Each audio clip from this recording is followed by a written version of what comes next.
Well, welcome everyone to this December 2021 meeting of our Carcinogen Identification Committee. I'm Lauren Zeiss. I'm Director of the Office of Environmental Health Hazard Assessment. So welcome everyone. Good morning. The committee today is going to be considering for potential listing under Proposition 65 as a carcinogen, perfluorooctane sulfonic acid, Pfos, and its salts and transformation and degradation precursors. We'll also have a consent item considered by the committee, as well as staff updates on various Proposition 65 actions since the last committee meeting. This meeting is being recorded and transcribed, and the transcription will be posted on OEA's website.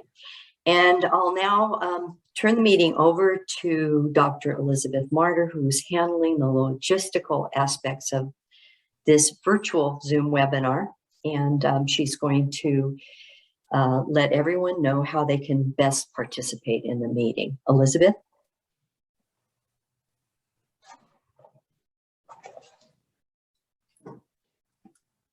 Thank you, Lauren. Individuals who wish to make an oral comment at today's meeting are asked to do two things. First, join the Zoom webinar, and second, fill out a speaker request card. Information on how to join the Zoom webinar is shown on the slide that is being presented now. Go to the link bit.ly/register CIC 2021 and register for today's Zoom webinar. You will receive a link to join the webinar at the end of the registration process. And if you provided a working email address, you will also receive an email with a link to join the webinar. Information on how to access a speaker request card is also shown on this slide. Go to bit.ly/OEHA-CIC 2021 and request to speak on a specific agenda item. It is requested that your Zoom display name match the name you use to fill out the speaker request form. Individuals who have not submitted a speaker request card may also indicate their wish to make an oral comment by using the raise hand function when requested by the chair.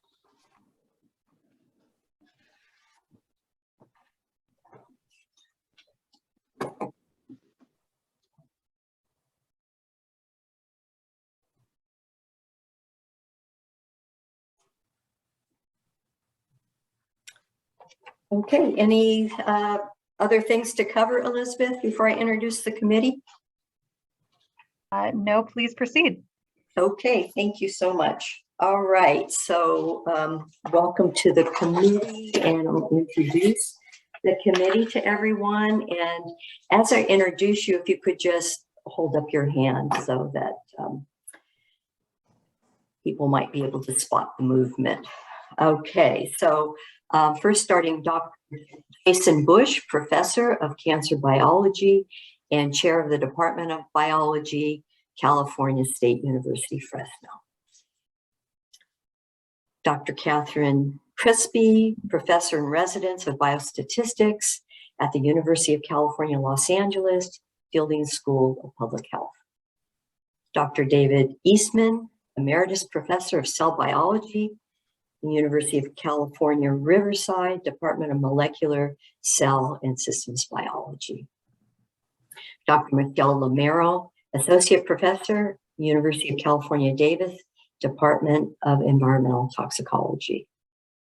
Dr. Joseph Landau, Associate Professor of Molecular Microbiology and Immunology at the University of Southern California, Keck School of Medicine. Dr. Dana Loomis, Director, Plumas County Public Health Agency, and Research Professor at the Desert Research Institute. Dr. Thomas Mack, Professor of Preventative Medicine at the University of Southern California, Keck School of Medicine. Dr. Thomas McDonald, Research Fellow, Global Stewardship at the Clorox Company. Dr. Peggy Reynolds, Adjunct Professor at the University of California, San Francisco, Helen Diller Comprehensive Cancer Center in the Department of Epidemiology and Biostatistics. Dr. Mariana Stern, Professor of Clinical Preventative Medicine and Urology, and Ira Goodman Chair in Cancer Research at the University of Southern California Keck School of Medicine. Dr. Luping Zhang, Adjunct Professor of Toxicology at the University of California, Berkeley School of Public Health.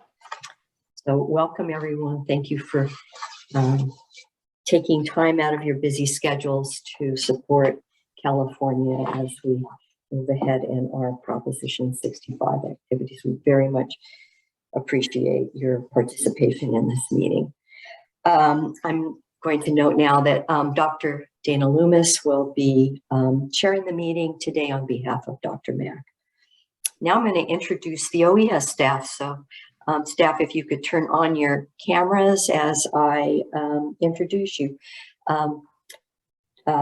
Dr. David Edwards, who's our new Chief Deputy Director at OEHA, will be joining us at 10:30, and when he joins, we can introduce him then. So Carol Moynihan Cummings, our Chief Counsel. Dr. Vince Cogliano, our Deputy Director for Scientific Programs. And then from the Reproductive and Cancer Hazard Assessment Branch, Dr. Martha Sandy, the Branch Chief. Dr. Meng Sung, the Section Chief of the Cancer Toxicology and Epidemiology Section. And now for introductions of the staff of the Cancer Toxicology and Epidemiology Section that the committee will be hearing from later today. Drs. Feng Tsai,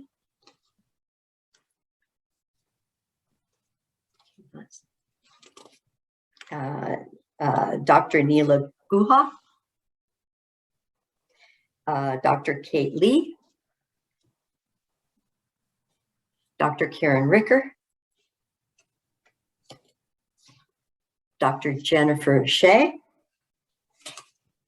and Dr. Gwendolyn Osborne. Amen. Good morning, everyone.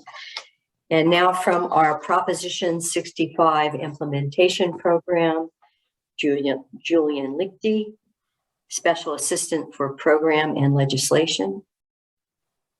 And then other staff in the program that will be participating in today's meeting, Esther Baraja Ochoa and Tyler Chaco.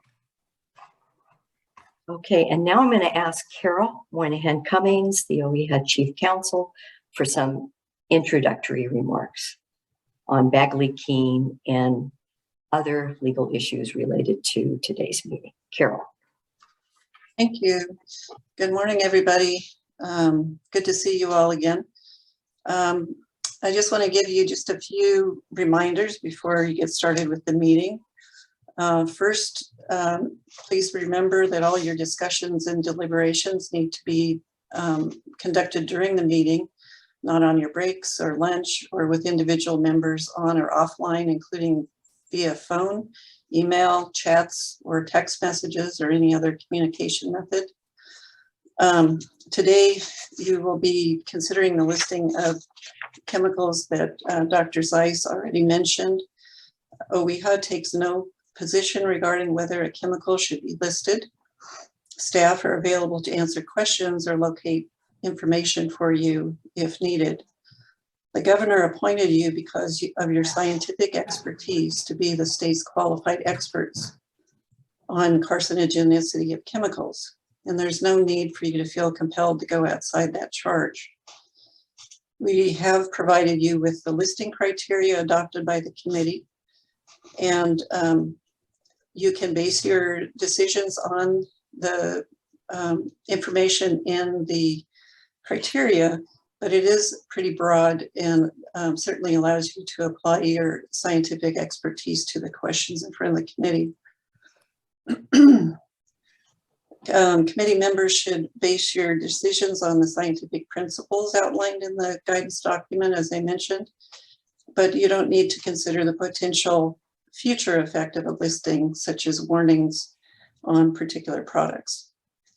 You need to apply the criteria that the chemical has been clearly shown through scientifically valid testing according to generally accepted principles to cause cancer. That's the standard that you are applying, and it's a scientific judgment call. It's not a legal standard of proof. The committee can decide to list based on animal evidence. The chemical need not be shown to be a human carcinogen, or whether or not the anticipated human exposures to the chemical are high enough to cause cancer at this time. If you need more information, need more time to think about the evidence or discuss it further before making a decision, there's no requirement that you make a decision today.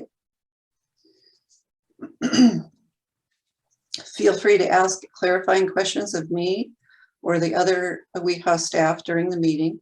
If we don't know the answer to your question, we'll do our best to find it and report back to you. Any questions? Okay, thank you. Thanks, Carol. Okay, now I will turn the meeting over to today's meeting chair, Dr. Dana Loomis. Thank you, Lauren. I'd like to reiterate your greeting. Welcome to everybody. Thanks for participating, to members of the committee and the public who are joining us today.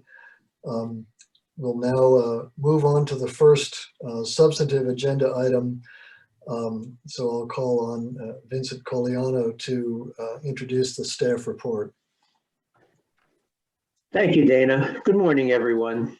I'd like to endorse Lauren's welcoming remarks, especially our appreciation for your service as experts on this committee. You have an important role in bringing current science to bear on decisions to benefit the health of all the people of California. We know you're here today as a public service, and so to assist you, WEHA has summarized the scientific evidence you will consider. I'd like to turn the screen over to the chief of our Reproductive and Cancer Hazard Assessment Branch, Dr. Martha Sandy, who will introduce the staff presentation. Martha? Thank you, Vince. Good morning, everyone. Let me provide some background information on the process by which perfluorooctane sulfonic acid, or PFOS, and its salts and transformation and degradation precursors was given a high priority and selected for listing consideration. PFOS and its salts and transformation and degradation precursors was first brought to the CIC for consultation and prioritization back in 2010. With the availability of new data, it was brought to the CIC for consultation and prioritization again last year in 2020, at which time the CIC recommended that PFOS and its salts and transformation and degradation precursors be placed in a high priority group for future listing consideration. In 2021, OES selected PFOS and its salts and transformation and degradation precursors for consideration for listing, and in March of 2021, OES solicited from the public information relevant to the assessment of the evidence on the carcinogenicity. Information received at that time was reviewed and considered by OEA in the course of preparing the September 2021 document. This document, as well as the references cited within it, the public comments received on the document, and an additional recent publication identified by a CIC member have been provided to you, the CIC, for your consideration. I will now ask Dr. Mong Sun, Chief of the Cancer Toxicology and Epidemiology section, which prepared this document, to make a few remarks. Thank you, Dr. Sandy. Good morning. The staff presentation that you'll be hearing and seeing today has been pre-recorded and will consist of two parts, with a brief Q&A break in between and another Q&A break after the presentation. We'd like to request that the committee members please hold your questions until the breaks.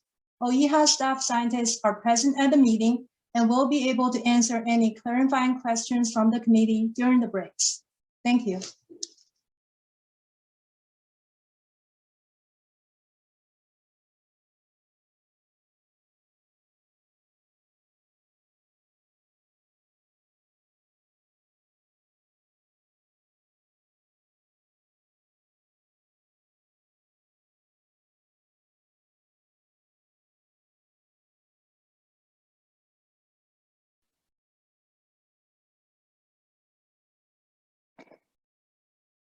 So is it possible to start the presentation? My apologies. One moment.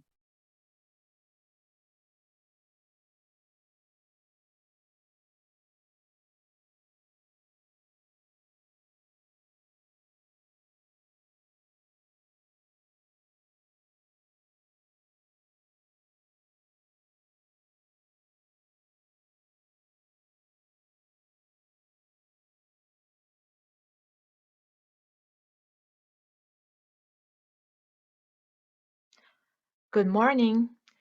Today we are here to present the evidence on the carcinogenicity of perfluorooctane sulfonic acid, also known as PFOS, and its salts and transformation and degradation precursors. This presentation is an abbreviated version of the data that were reviewed in the Hazard Identification Document, or HID for short. I'd like to acknowledge that this HID was a group effort from all staff in the Cancer Toxicology and Epidemiology section, not just those who are presenting today. Before I start, I'd like to clarify that the evidence reviewed in this HID includes studies of PFOS and PFOS salts, and a few studies of PFOS precursors that provide relevant information to evaluate the effects of PFOS. Here's an overview of today's presentation. We will start with some background information, such as use and exposure, and the systematic literature review approach that we implemented.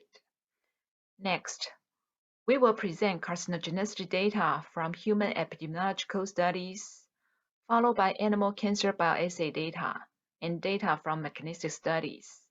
Discussion of mechanistic data will include a brief summary of pharmacokinetics, a summary of data related to 8 of the 10 key characteristics of carcinogens, and a comparison of PFOS and PFOA. We will end the presentation with a brief summary of the evidence. PFOS is a man-made chemical belonging to the group known as PFASs. As shown in this figure, PFOS has a fully fluorinated 8-carbon chain with a sulfonic acid functional group. PFOS is in equilibrium with PFOS anion in the environment. PFOS and its salt and transformation and degradation precursors cover all chemicals that may form PFOS. 17 PFOS salts were identified, including PFOS potassium salt that was used as the test substance in the animal bioassays. PFOS precursors are defined as substances containing this chemical moiety that can transform or degrade to PFOS. Many PFOS precursors have been used in the manufacture of PFASs. We identify a non-exhaustive set of 169 PFOS precursors from literature review and verify them by computational model predictions or expert judgment. PFOS and its salt and precursors are used widely in many applications for their stain, grease, heat, or water-resistant properties. 2 examples of consumer product uses are non-stick cookware and waterproof textiles. Human exposure to PFOS mainly comes from contaminated food and water. Given the strength of the carbon-fluorine bond, these chemicals are persistent and bioaccumulative. PFOS continues to be detected in the environment and in biomonitoring studies such as Biomonitoring California and Enhance, or National Health and Nutritional Examination Survey, even though the domestic production and use ended in the early 2000s. A decreasing trend with time has generally been observed in biomonitoring studies, but PFOS levels in some populations, such as firefighters in California, remain elevated. This slide lists reviews of the carcinogenicity of PFOS conducted by California EPA and other health agencies. In July 2021, OEHA proposed a public health goal of 1 ppb for PFOS in drinking water, based on findings of liver and pancreatic tumors in laboratory animals. In terms of other reviews, US EPA reviewed PFOS in 2016 and concluded that there was suggested evidence of carcinogenic potential for PFOS. No other Proposition 65 authoritative bodies, such as IARC or NTP, have reviewed or classified Pfos as to its carcinogenicity. In its 2021 review, ATSDR included US EPA's conclusion and did not make its own. Health Canada acknowledged that chronic exposure to Pfos has been associated with both cancer and non-cancer effects in animals and humans. Both Health Canada and EFSA concluded that human evidence is equivocal or insufficient. This slide provides an overview of the literature search and screening process used in developing this HID to ensure a comprehensive review of the studies that are most pertinent to the evidence of carcinogenicity. First, primary searches in major biomedical databases, such as PubMed and Embase, were conducted with defined literature search terms. Additional focused literature searches were conducted to identify more subject-specific references. A web-based tool, Health Assessment Workspace Collaborative, or HAWC, was used for the systematic review of these references. These references were uploaded to HAWC for screening using specific inclusion and exclusion criteria. In Level 1 screening, references were screened and tagged by the titles and abstracts. In Level 2 screening, the full papers were reviewed and tagged based on a predefined tagging tree in HAWC. Table Builder, a web-based application, was used to systematically extract and analyze the epidemiological data. Overall, more than 1,400 references were included in the HAWC project, and around 500 references were cited in this HID. This slide presents the multiple data streams that provide evidence relevant to carcinogenicity, including human and animal cancer data and mechanistic data. The mechanistic data consists of studies on pharmacokinetics, data related to the 10 key characteristics of carcinogens, and a comparison of Pfos and PFOA, which focus on animal cancer data and mechanistic information on data-rich endpoints. With regard to the key characteristic of carcinogens, carcinogens often share one or more Kcs, as multiple mechanisms may be related to carcinogenesis. The Kc approach provides a framework for a broader consideration of the mechanistic evidence. We use these 10 Kcs to systematically identify, organize, and summarize the available mechanistic information. For today's presentation, we will focus on the 8 Kcs with more informative data shown in this figure. Next, Dr. Guha will present the evidence from human epidemiological studies. I will now present the epidemiologic evidence. For the epidemiologic studies, our literature search identified 23 relevant studies that investigated associations between exposure to PFOS and cancer, 18 of which met the eligibility criteria for inclusion. We included studies that were of cohort and case control designs. Cross-sectional studies were excluded due to the potential for reverse causation. However, similar concerns about reverse causation may also apply to case control studies with cross-sectional designs. Ecologic studies without exposure data on the individual level were excluded due to the potential for ecologic fallacy and confounding. We excluded case reports because of the lack of a comparison group and conference abstracts because the results are considered preliminary as they have not been subject to peer review for journal publication. Studies without original data, such as reviews or editorials, were also excluded, but reviewed to identify publications with primary data that may have been missed in the literature search. There were no exclusions based on study location, language, or statistical adjustments. The table shows that breast cancer was the endpoint with the largest number of studies. Therefore, the review of this site will be presented in more detail later in the presentation. For the cancers that arise at other sites, data may be too sparse to draw conclusions.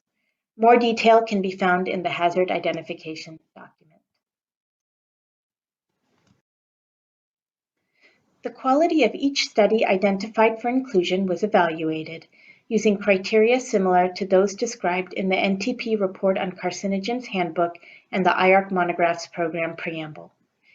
In assessing study quality, special attention was given to the assessment of biases, which in observational studies are usually grouped into selection bias, information bias, and confounding.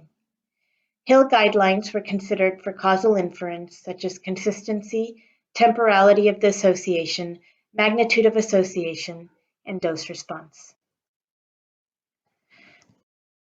There were also several considerations specific to assessing the epidemiologic literature on PFAS and cancer. One concern is that epidemiologic studies generally measured PFAS levels in the blood at a single time point. This could miss long-term changes in exposure or relevant exposure periods, despite a long half-life for PFAS, which has been reported to range from 1.7 to 8.7 years. Another concern is the potential for reverse causation, particularly in the studies where serum PFAS levels were measured at or near the time of cancer diagnosis. Hormonal or other physiological changes, as well as behavioral changes associated with the onset of disease and treatment, may alter serum PFAS levels. Even though the half-life of PFAS in human blood can be long, it is unknown whether serum PFAS levels measured at or after the time of diagnosis reflect the PFAS levels in the time window relevant to cancer causation.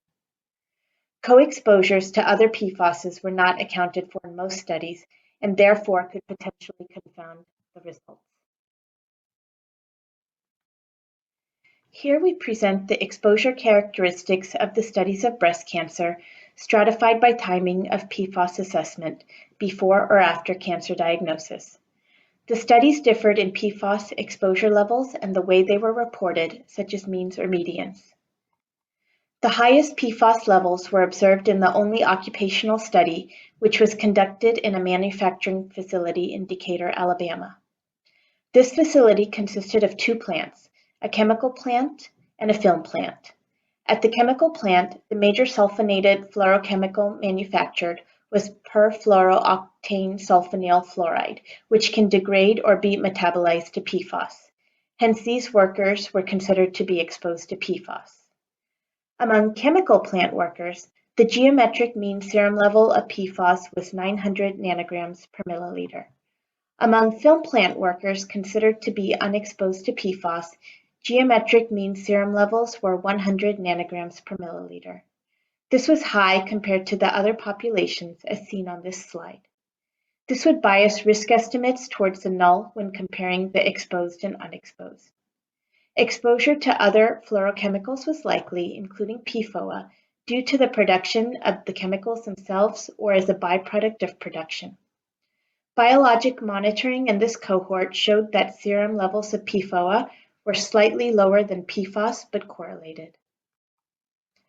The Inuit population of Greenland was highly exposed to PFAS and a number of other persistent organic pollutants, such as PCBs and organochlorine pesticides, making it difficult to disentangle the effect of individual compounds. The results were inconsistent in the 8 published studies that reported on the main effect of PFAS exposure in breast cancer. This forest plot is a snapshot of the studies with one estimate displayed per study when available. The hazard identification document presents the data in more detail. In 3 studies that measured PFAS levels at or after breast cancer diagnosis, the results were mixed and reverse causation bias cannot be fully ruled out. However, the results were also mixed in the 5 publications that collected data on PFAS exposure prior to breast cancer diagnosis. Category level data are reported for 2 of these studies, Cohn and Mancini. The Cohn study differed from the other studies in that it assessed the association between maternal pregnancy serum PFAS levels and breast cancer in daughters. This study did not present the main effects of PFAS but stratified results. This concludes a summary of epidemiologic evidence. Next, Dr. Lee will present the animal evidence. I am going to present the carcinogenicity studies in animals. Here is an overview of available animal bile acids. 2-year carcinogenicity studies of Pfos in male and female Sprague Dawley rats were conducted and reported by the 3M company, authored by Tumor, and the data were later published in a peer-reviewed article by Butenhoff et al. In these studies, 41 days old male and female rats with 50 animals per group per sex were administered Pfos potassium salt in the diet at doses of 0, 0.5, 2, 5, or 20 ppm for 2 years. Each study also included a 20 ppm recovery group with 40 animals per sex, in which the animals were administered 20 ppm Pfos potassium salt in the diet for 1 year, and then received basal diet for an additional year. In addition, there is one tumor promotion study in rainbow trout. In this study, 6 months dietary exposure to Pfos was examined as a tumor promoter after initiation with aflatoxin B1. We will present the tumor findings from these studies in the next few slides.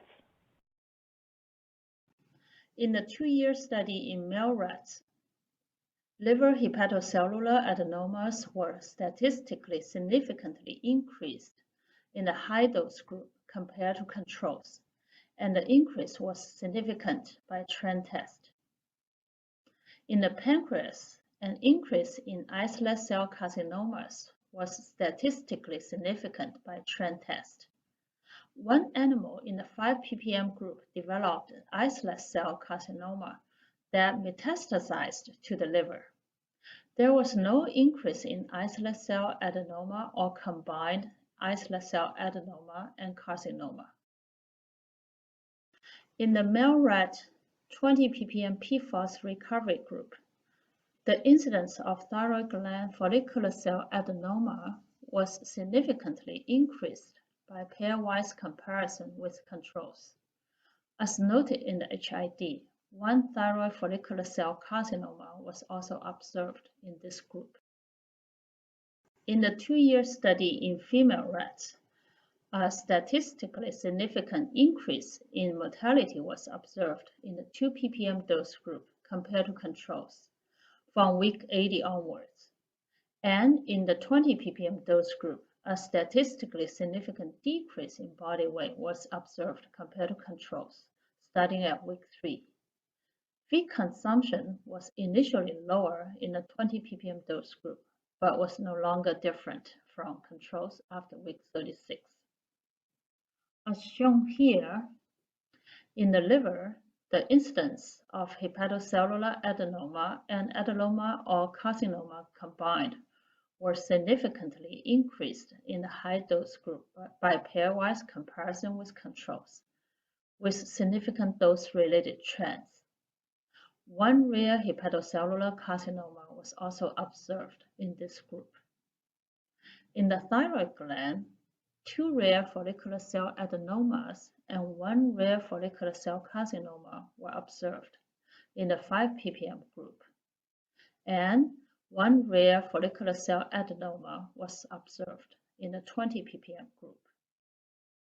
In the mammary gland, the incidence of mammary fibroadenoma was significantly increased in the low-dose group by pairwise comparison with controls. In the female rat 20 ppm Pfos recovery group, 1 rare thyroid follicular cell adenoma was observed. In this slide, I will present the tumor promotion study conducted by Butenhoff et al. In rainbow trout treated with aflatoxin B1 as a tumor initiator, Pfos potassium salt in diet for 6 months as a promoter, and observed for 2 additional months. There was an increase of combined liver adenomas and carcinomas, indicating the tumor promotion activity of Pfos. In this study, tumor incidence was reported as the percentage of fish with tumors. This concludes our summary of the animal tumor data.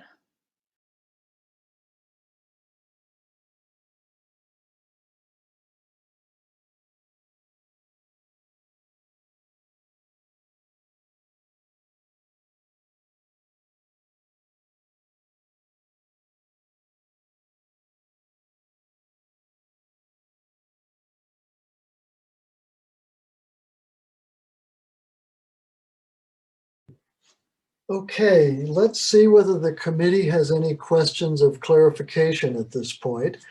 Perhaps the best way to do that is to use the raise hand feature, because I can't see everybody on the screen at one time. Are there any questions from the committee?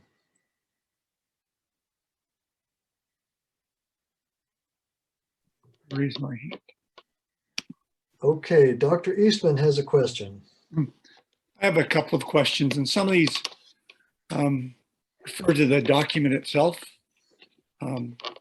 So I guess the first one is, with regards to these rare tumors, how is rare kind of defined among OEHA?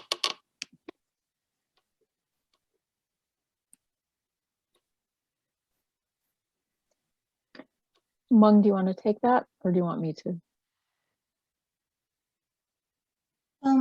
I can say a few words, and Martha, if I miss anything, you can add.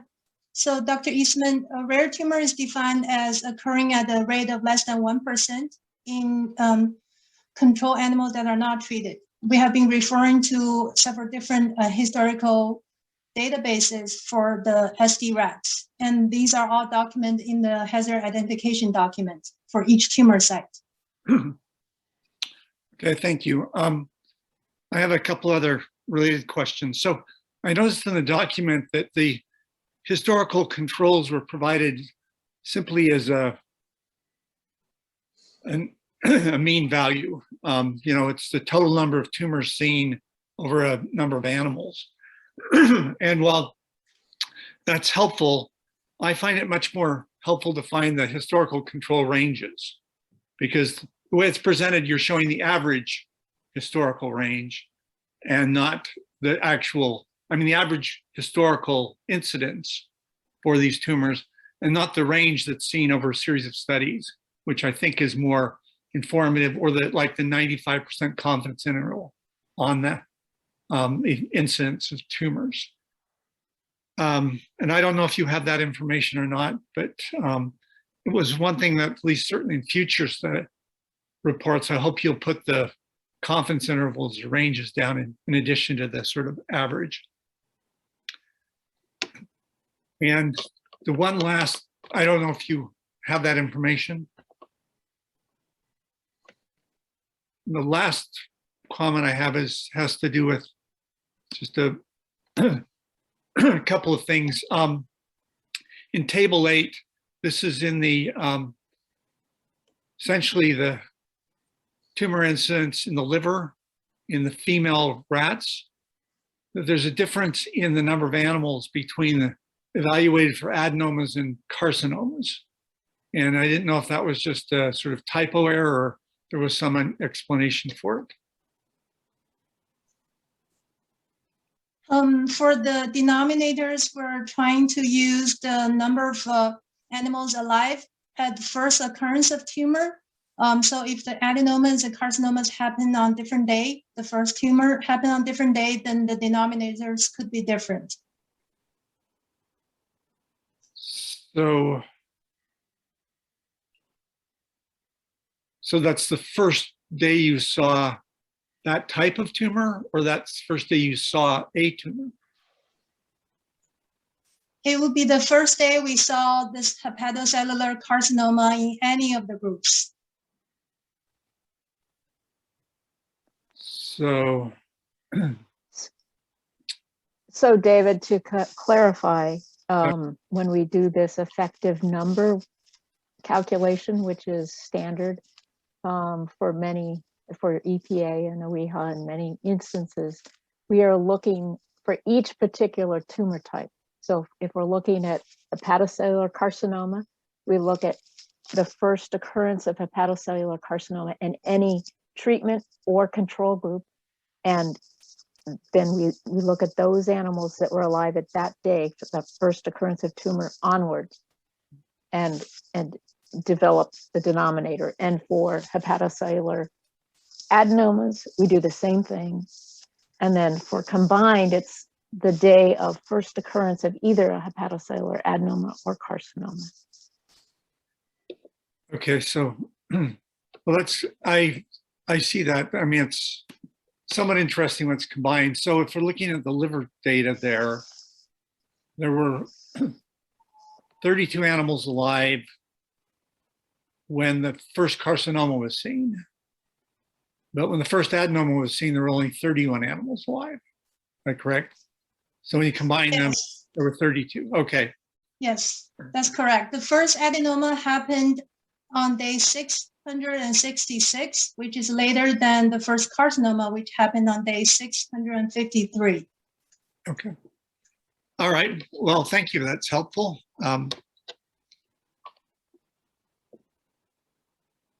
Anything else, Dr. Eastman? Well, it just seemed to me, well, maybe look at this, look at the numbers here again in light of something. So I just wanted to point out that maybe I'm wrong, but it seems like in table 6 that if I have this correct, for the islet cell adenoma data, the control incidence in this particular case exceeds the historical control values that you listed in the document. Assuming I'm interpreting that correct, does that seem correct to you?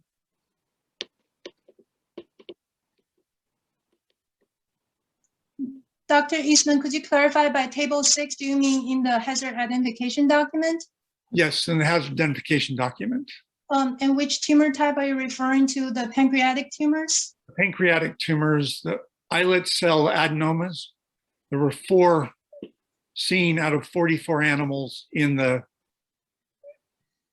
animals dosed at 0 parts per million, the control. And that seems to exceed the reported historical controls on the previous page. Is that correct? The reported historical control incidence is around 8% for combined. Yeah. And so this one's somewhat over 8%, right?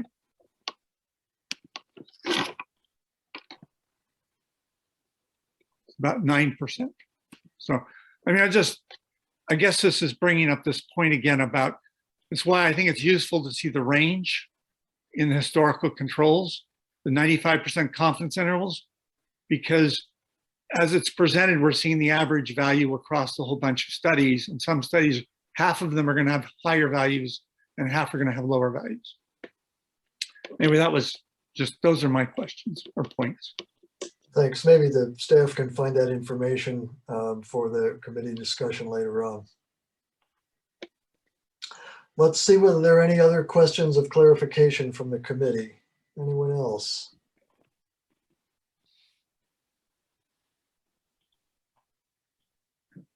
Dr. Bush has a question. Okay, thank you, Dr. Bush. Thank you, yes. So the pancreatic islet data, that was extracted from the original Tomford report, is that correct? From 2002? Because it wasn't in the Butenhoff paper. Yes, data from Tomford as well, yes. Okay, thank you. I must confess, I didn't read the Tomford paper report because it was a 4,000-page beast. So we're taking your word for that. But it wasn't published in the Butenhoff paper. So just a point of clarification. Thank you. Okay, thanks. Anything else from the committee at this point? I think I'll need the facilitator to let me know if any hands are raised. I can't see that function on my screen. There are no more hands raised. Okay, let's go ahead then with the second part of the staff presentation. We'll move on to pharmacokinetics and the key characteristics of carcinogens.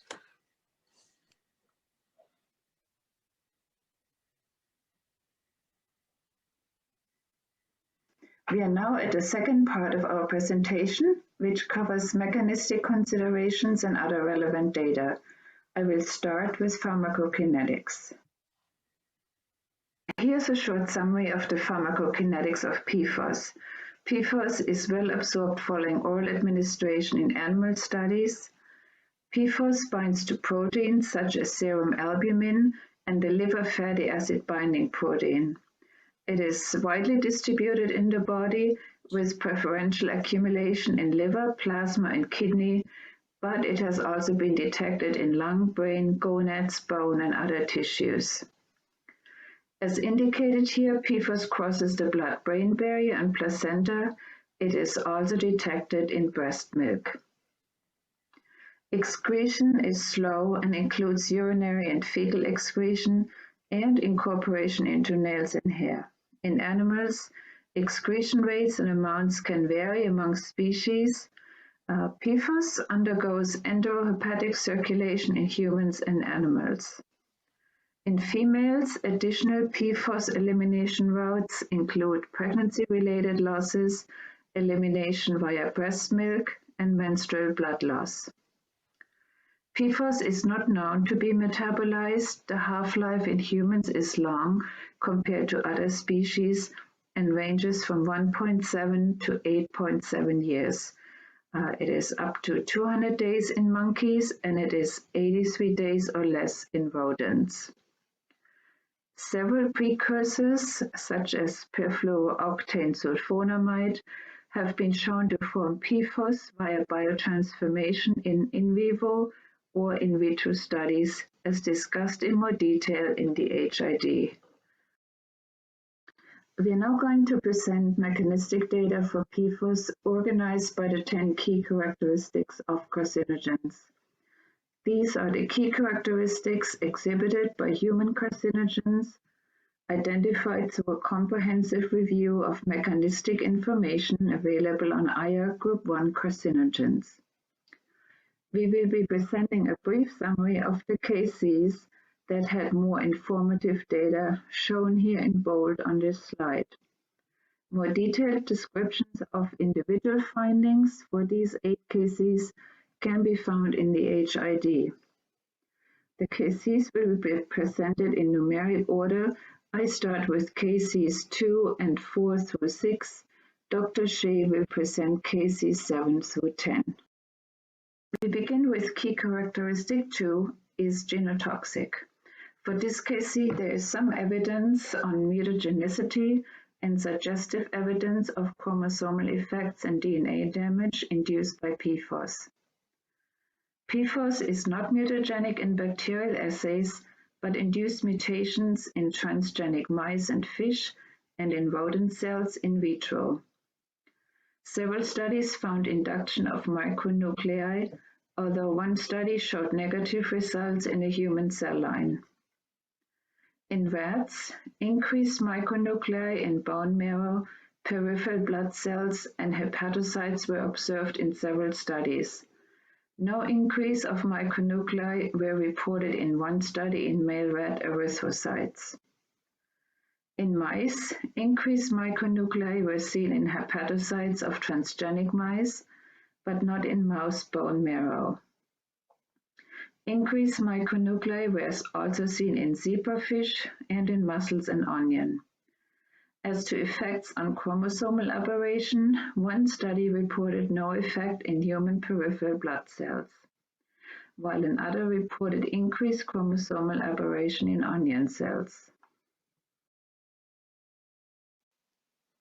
We continue with Kc2. Positive evidence for induction of DNA damage was observed in humans and various experimental systems. Evidence for DNA strand breaks. There were increases in one of 3 studies conducted in human HepG2 cells, but no effects in sperm cells in vitro obtained from human volunteers. Increases in bone marrow, peripheral blood cells, and hepatocytes of treated rats, but no effects in Syrian hamster embryo cells in vitro. Increases in primary mouse Leydig cells, and increases in peripheral blood cells of fish and in most but not all other species tested. There is additional evidence on DNA damage. One study reported increased gamma H2AX, a biomarker of DNA damage in transgenic mouse cells in vitro. Increases in the number of foci of the DNA damage checkpoint protein HUS1 in germ cells of C. elegans. The serum levels of Pfos was associated with the level of 8-hydroxydeoxyguanosine in human urine samples in 2 out of 3 studies. Pfos did not increase unscheduled DNA synthesis in rat primary liver cell cultures. This is the summary of evidence for Kc2.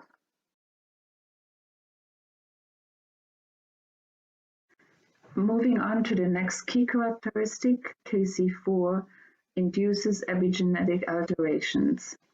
A number of studies related to epigenetic alterations that may be relevant to carcinogenesis were identified in humans and animals. Here are some of these effects and examples. Prenatal Pfos exposure was associated with DNA methylation in cord blood of 2 CpG sites in 2 human genes. Both genes have been found to be altered in several human cancers. Global ALU hypomethylation was also associated with Pfos in cord blood in a birth cohort study. A global pattern of hypomethylation is one of the characteristics of a cancer cell. 1 mouse and 2 rat studies found changes in microRNA profiles that have been linked to tumor formation. MicroRNAs play a crucial role in the regulation of cancer-associated processes, including proliferation, differentiation, and apoptosis. Finally, DNA methyltransferases, DNMT for short, can lead to reduced expression of tumor suppressor genes. Expression of DNA methyltransferase 3A was increased in 2 studies in rats. Altered DNA methyltransferase expression was also seen in human cells in vitro. This is the summary of evidence for Kc4. Now we come to Kc5, the induction of oxidative stress. Positive findings from human studies are presented in bold on this slide. As mentioned under Kc2, 2 out of 3 human studies observed a positive association between urinary 8-hydroxydeoxyguanosine, a biomarker for oxidative DNA damage, and Pfos levels in serum. Significant increases of reactive oxygen and nitrogen species and lipid peroxidation were also reported in human studies and in multiple experimental test systems. Changes were also reported in the total antioxidant capacity, the antioxidant enzyme activities or levels, and glutathione status. Up or down regulation in the protein or gene expression of NRF2 were observed in mice and zebrafish. NRF2 is a key regulator of cellular resistance to oxidative stress. Reduced levels of NRF2 protein were observed in mice and increased levels of NRF2 gene or protein in zebrafish during the uptake phase and decreased expression during the depuration phase. There's also some evidence from omics studies.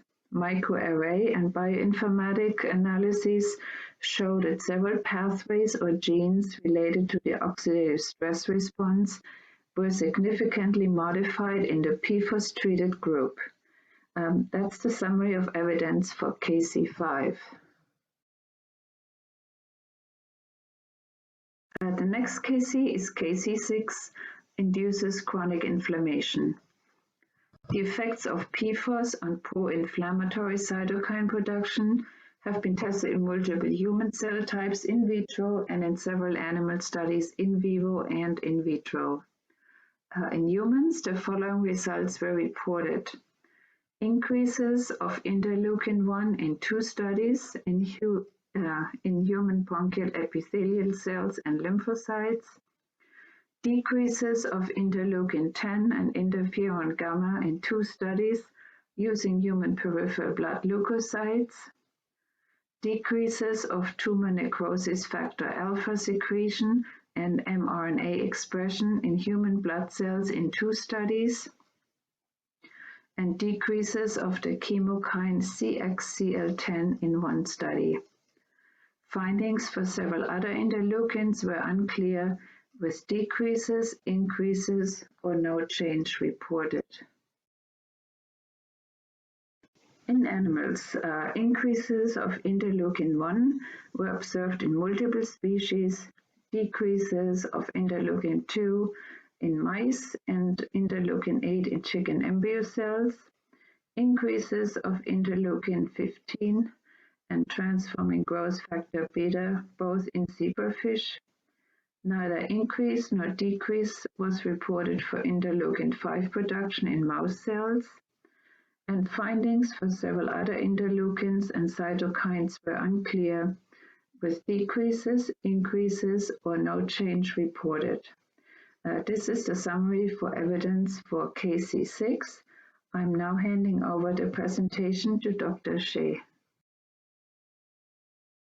Our next key characteristic of carcinogens is Kc7.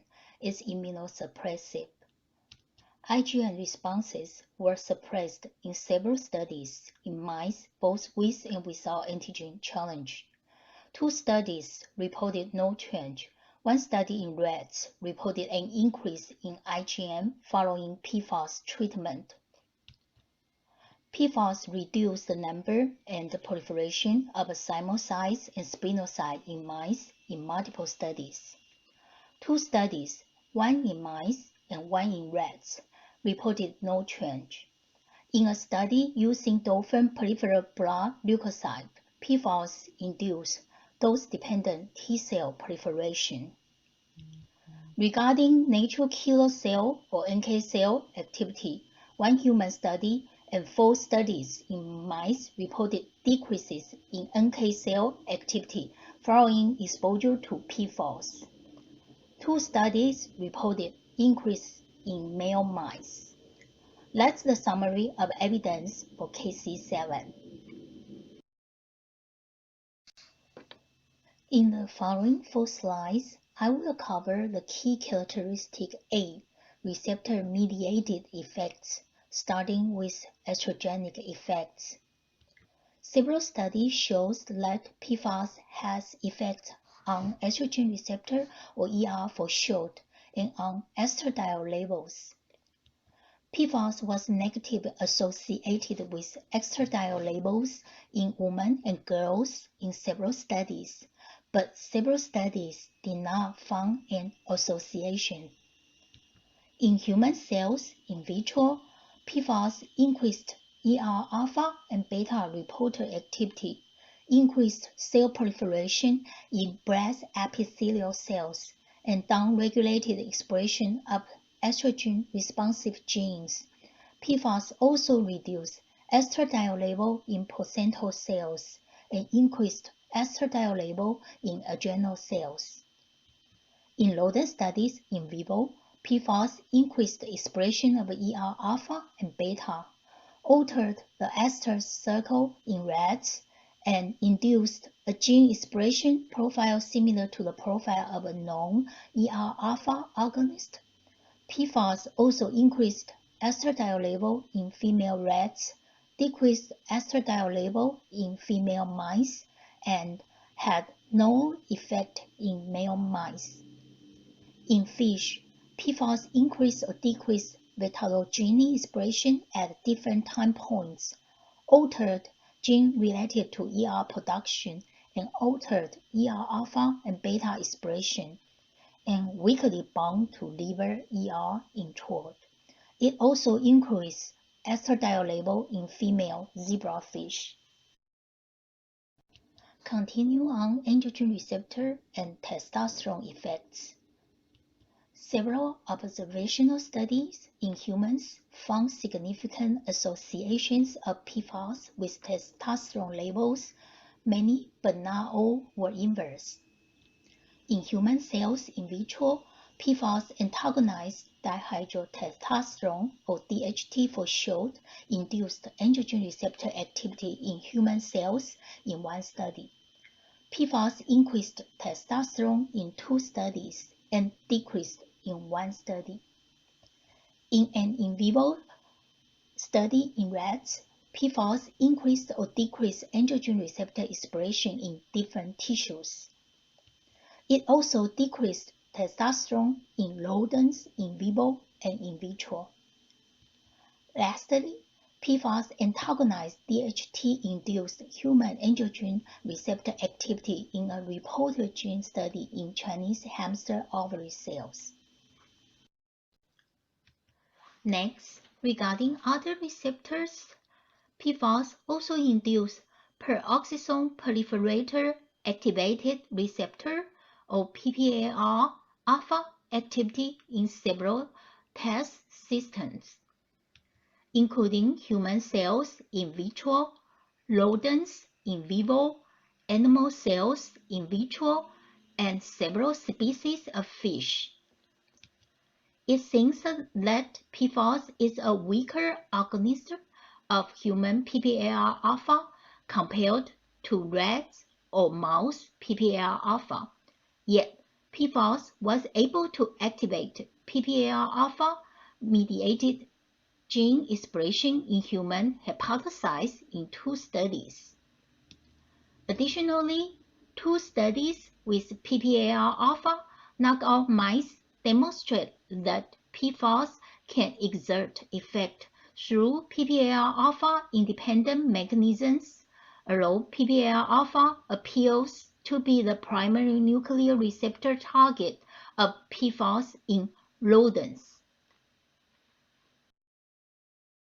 Last but not the least, Pfos also affected other receptors, such as PPAR gamma, pregnant X receptor, PXR for short, constitutive androsten receptor, CAR for short, and PPAR beta, delta. In human cells in vitro, rodents in vivo, and animal cells in vitro, and fish studies. Regarding effects on thyroid hormone, there were no consistent trend in effect on thyroid hormones across studies in the general human population. In animals, the overall body of evidence suggests Pfos decreases thyroid hormone levels. Mechanistic study suggests it may interact with thyroid hormone transporters and receptors.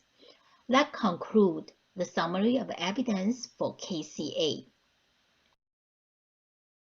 Now we move on to KC9, cause immortalization. There are only a few studies available on Pfos and KC9, listed as follows. Inconsistent results has been reported for the association between serum Pfos level and telomere length from human blood samples, with positive associations in a U.S. population, a weakly positive association in a California birth cohort, and inverse associations in a Belgian population. One study reported that Pfos increased the transformation frequency of serum hamster embryo cell, and another study reported that Pfos induced malignant transformation of a normal human breast epithelial cell line. That's the summary of evidence for KC9. The last KC I'm presenting is KC10. Alters cell proliferation, cell death, or nutrient supply. Multiple in vitro studies shows an increase in proliferation in human cells. In 2 rat studies, Pfos increases cell proliferation or inhibits apoptosis in the liver. A third rat study reported early transcriptional changes related to cell cycle control, apoptosis, and proliferation in the liver of rats exposed to Pfos in utero and through lactation. Pfos also altered the expression of proteins linked to cell proliferation, including increased level of cell cycle proteins and growth factors in a human liver cell line. One study reported that Pfos inhibits gap junctional intercellular communications in a rat liver cell line.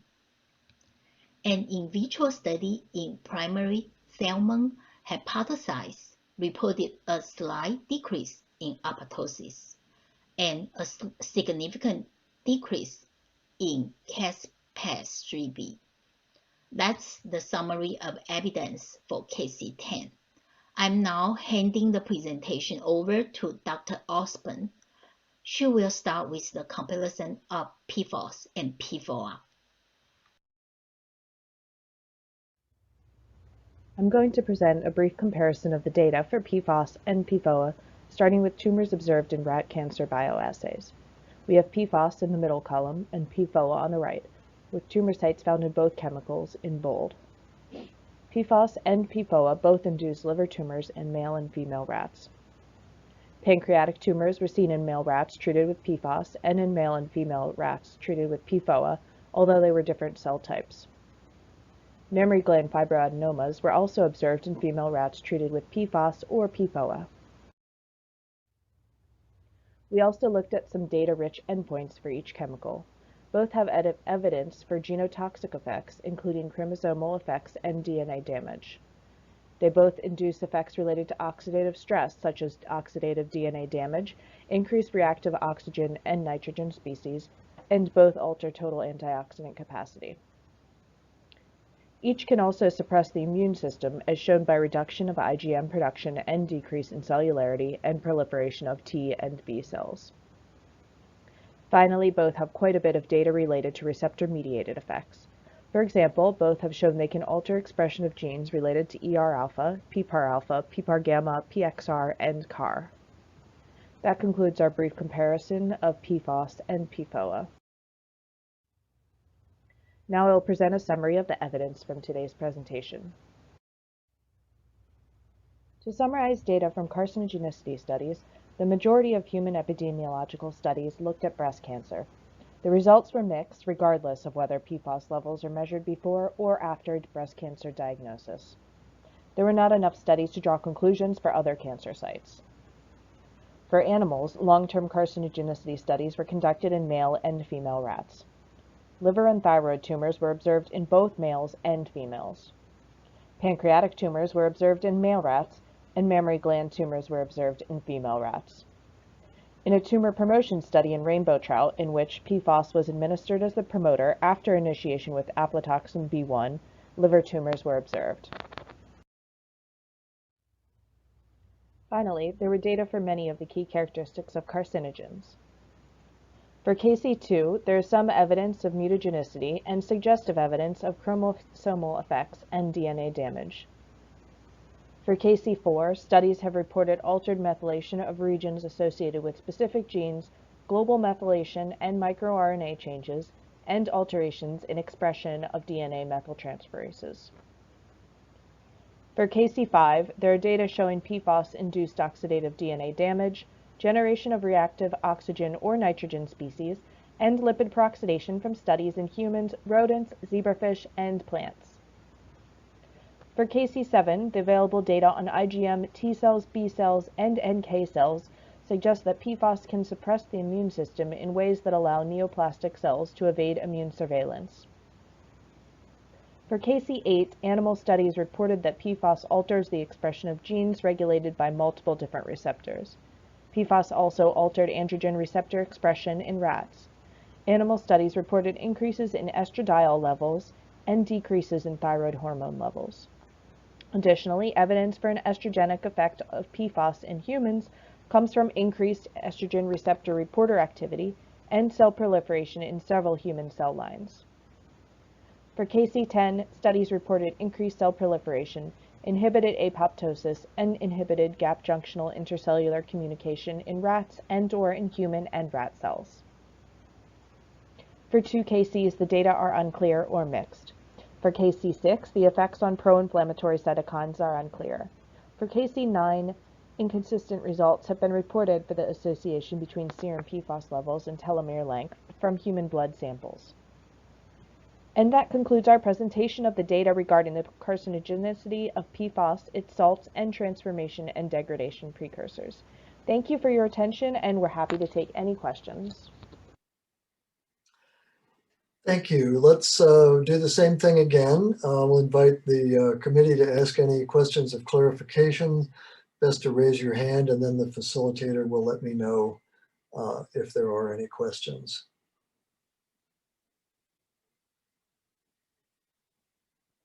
Dr. Lamarrell has her hand raised. Okay, go ahead, please. Yes, good morning. I'm just curious if we could elaborate a little bit on the evidence for lowered thyroid hormone that was presented as part of KC8. It seemed in the materials that were provided to us that it was kind of a summary of a summary. And I was wondering if in particular you could elaborate on which species that was evaluated in, and perhaps how many studies contributed to that summary?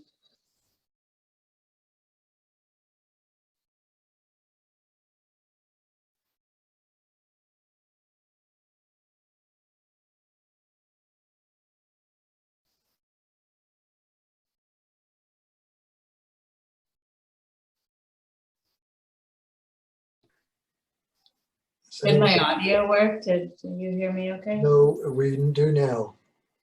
We did hear your question. So is anyone on staff able to respond to that question? I'm hearing that Dr. Sun's audio has frozen on Zoom, of course. Dr. Sandy? Yes, so let's, when Dr. Sun has her audio back, we'll let her respond. I can say that if we can't respond right now, we'll get back to you in a few minutes.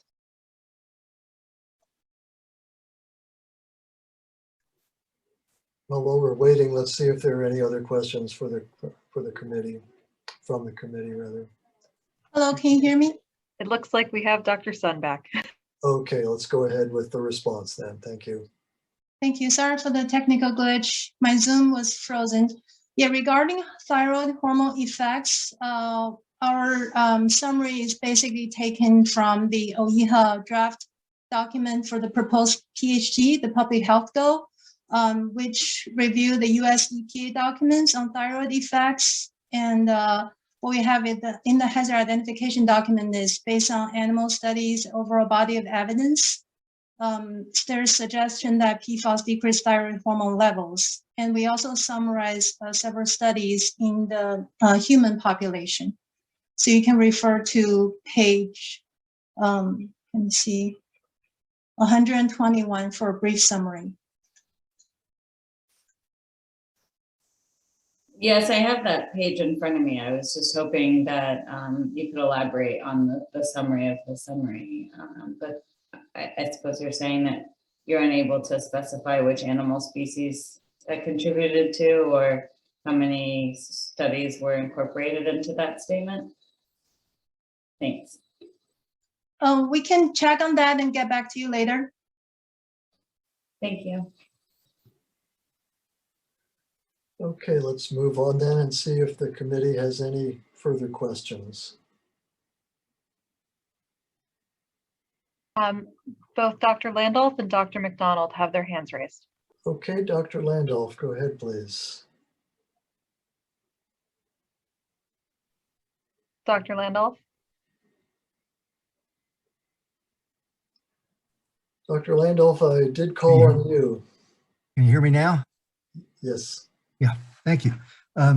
In the reactive oxygen species induction and the formation of 8-hydroxy-deoxyguanosine, were those results dose dependent upon these compounds? And was the apoptosis decrease, was that dose dependent? And were the cell transformation studies in the SHE cells and the normal human breast epithelial cells, were those inductions of transformed cells dose dependent?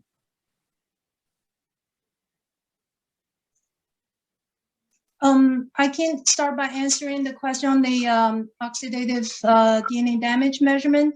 If you take a look at the document table G1, there is dose dependence in several of the studies. Thank you. And your other question is on the cell transformation studies? Mm-hmm. Let me check on that right now. Thank you.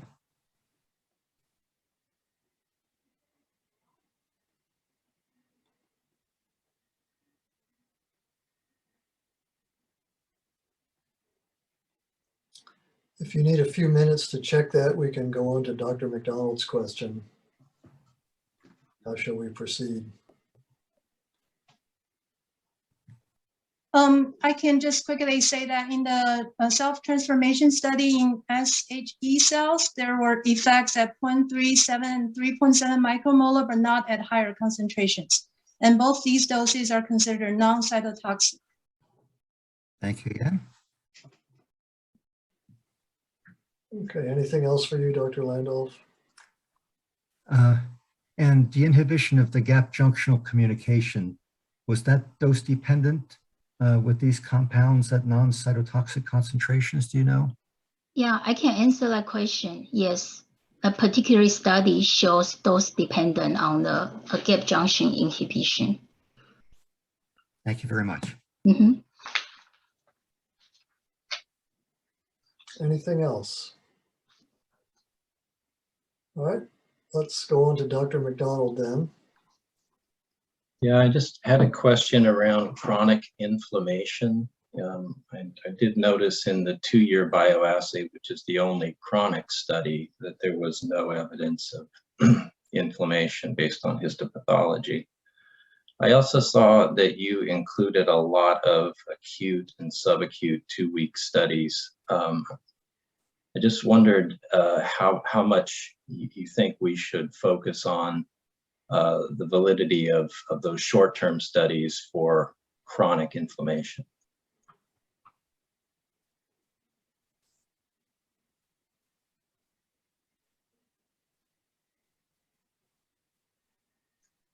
Yes, we did gather the data that we have in regard to the release of inflammatory cytokines and chemokines, but how to interpret it is up to the committee for chronic inflammation. Okay, we can discuss it during the committee time. All right, it looks like Dr. Eastman has a hand up. Go ahead, please.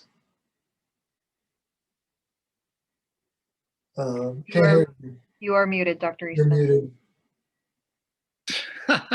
All right, thanks.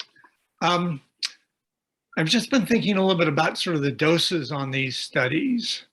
And so for a compound which is really poorly excreted, such as Pfos, and when you start looking at, even intermediate term exposures, you're really getting an accumulation of chemical over time. It would seem to me that, so the effective dose, internal dose, is actually quite a bit higher than one would think based upon the administered dose.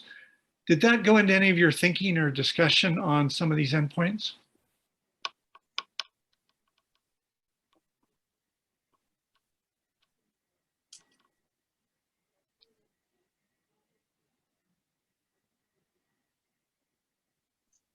For the 2-year animal cancer bioassays, we did report serum concentrations measured at variable time points and calculate the achieved lifetime average daily concentration, and it's in the hazard identification document. Okay. I was thinking that it's more of sort of interpreting some of these things that are intermediate doses, or you think it's happening at fairly low doses, but in reality, there's the body burden in these animals is probably much higher than we're thinking because it's so poorly excreted.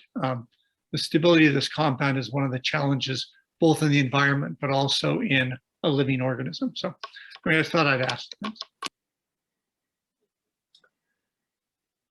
Thank you. Are there any other clarifying questions for the staff?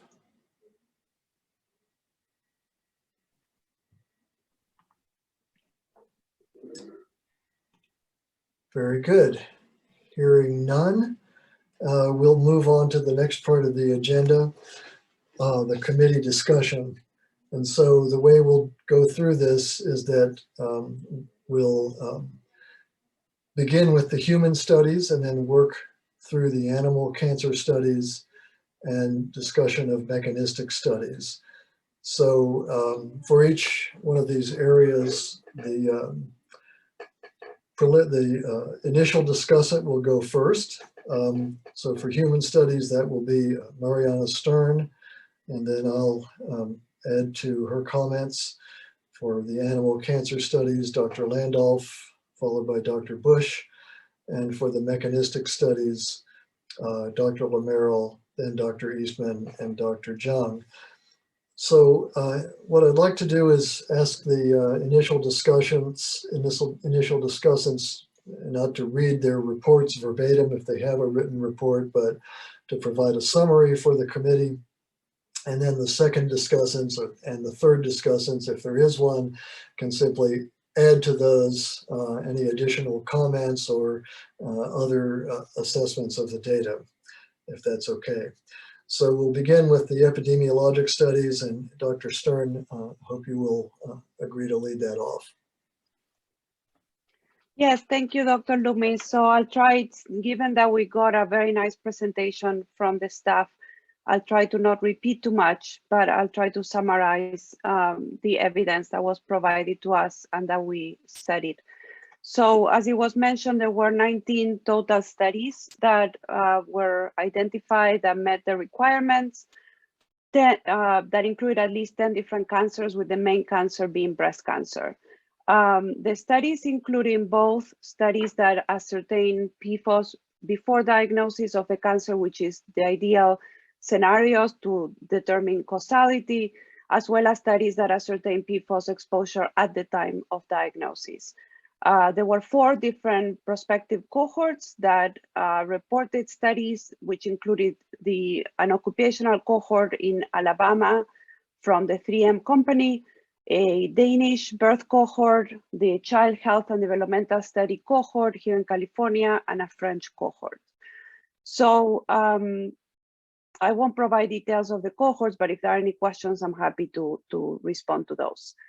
So as mentioned, the main cancer site that was studied was breast, with a total of 10 studies, 5 that examined Pfos before diagnosis and 5 that examined Pfos at the time of diagnosis.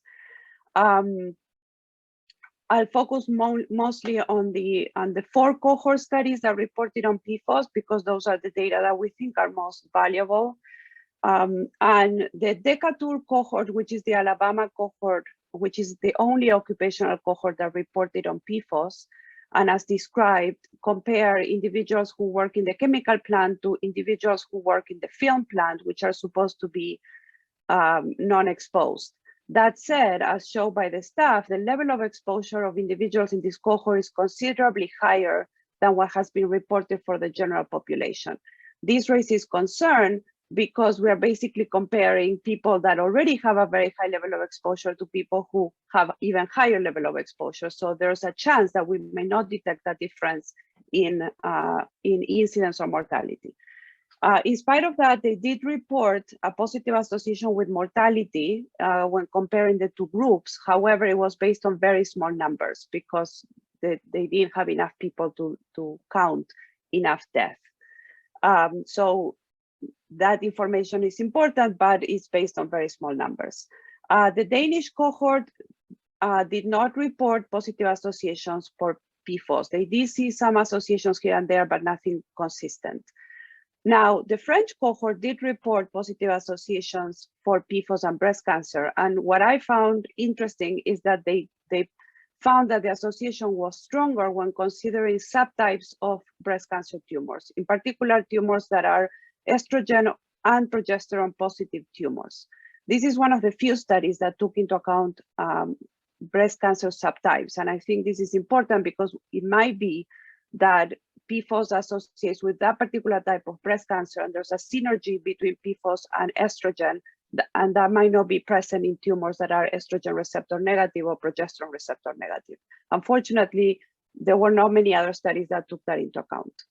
The California pregnancy cohort reported a positive association between breast cancer and ED-FOSA, but not with Pfos. And as reported before, ED-FOSA is a precursor of Pfos. So overall, for prospective studies, the data seems very limited and inadequate because there were few studies. And the one that I found most informative is the one that actually considers subtypes of breast cancer, and that study did find a positive association with Pfos, as well as the occupational cohort, although that is based on small numbers. Now, among the studies that ascertained Pfos at the time of diagnosis, there were 5 studies. 4 were done among Inuit women in Greenland, and 1 was nested within the California teacher study. For the studies done in Greenland, and as reported by the staff, this is a population that has a high level of exposure, not only to PFAS, but other chemicals. They did report a positive association with Pfos, which was confirmed in a follow-up study within these women. However, one concern in this cohort is that there could be correlation with other chemicals, and they were not able, or they did not adjust for these potential confounders. The California teacher study did not show evidence of association with Pfos across their participants.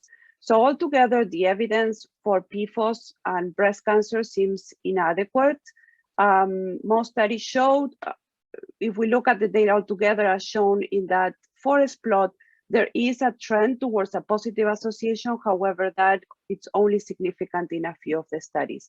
However, I want to highlight that it seems that estrogen status may matter, and that one study from the French cohort supports the evidence that it could be. They show a dose response trend and a significant trend of association with estrogen receptor positive and progesterone receptor positive. For the other cancers that we investigated, the data was very sparse. Altogether, the occupational cohort from Alabama showed positive associations with bladder cancer, but it's based on small numbers, and no association with prostate cancer or any of the other cancers. The Denmark cohort showed association with bladder, pancreas, and liver, did not show association with bladder, pancreas, and liver, and it showed a non-significant positive association with prostate. So, and when we look at all the other studies that assess exposure at the time of diagnosis, there was overall, the only remarkable thing that I observed was a significant positive association with prostate cancer among men in Sweden, which was restricted to men who had family history of cancer, and a significant positive association with renal cancer among participants of the PLCO trial. However, when they adjusted for other PFAS, this association was attenuated. So my final conclusion is that the evidence for prospective studies seems limited in breast cancer, with some evidence for an association with estrogen receptor and progesterone receptor positive cancers, and there's inadequate evidence for the other cancers, with the potentially strongest one being prostate cancer and renal cancer. The main concerns across all the studies is potential correlation with other PFAS, which was considered in a few of the studies, but not consistently considered across all the studies.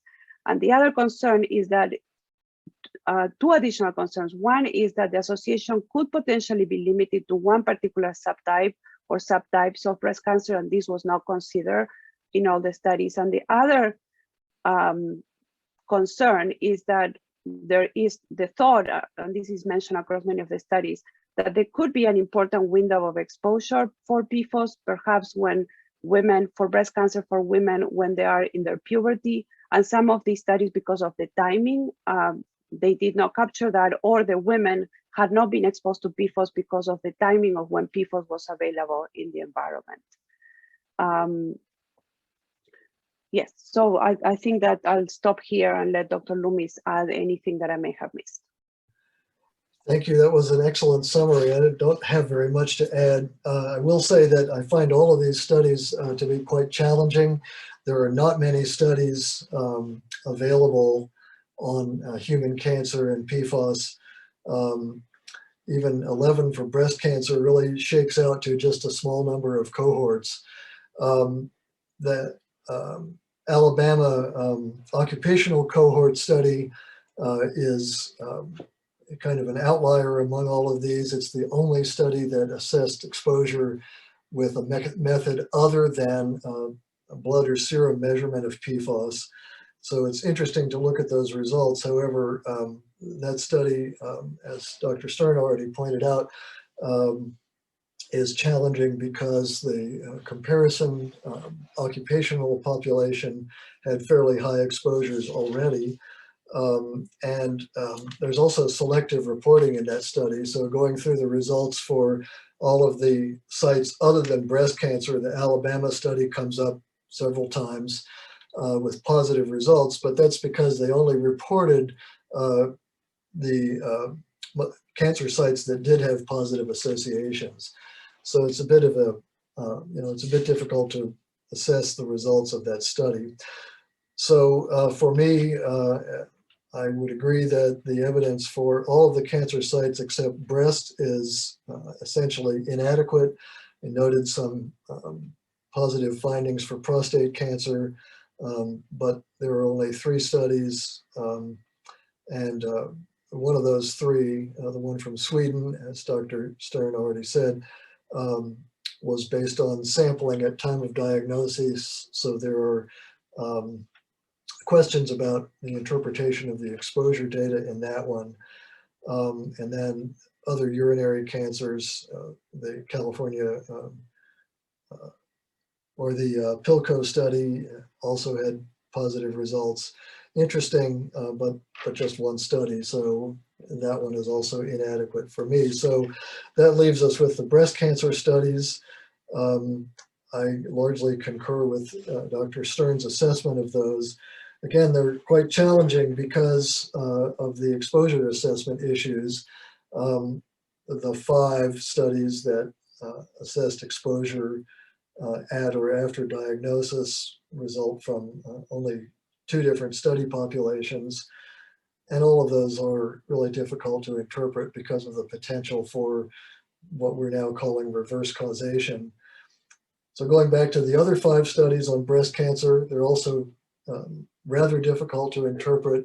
The reverse causation problem is not there, but still, despite the long half-life of PFOS, we're typically looking at exposure measurements that were made at one point in time and trying to relate those to cancer occurring later. So all of these studies are rather limited in terms of exposure assessment.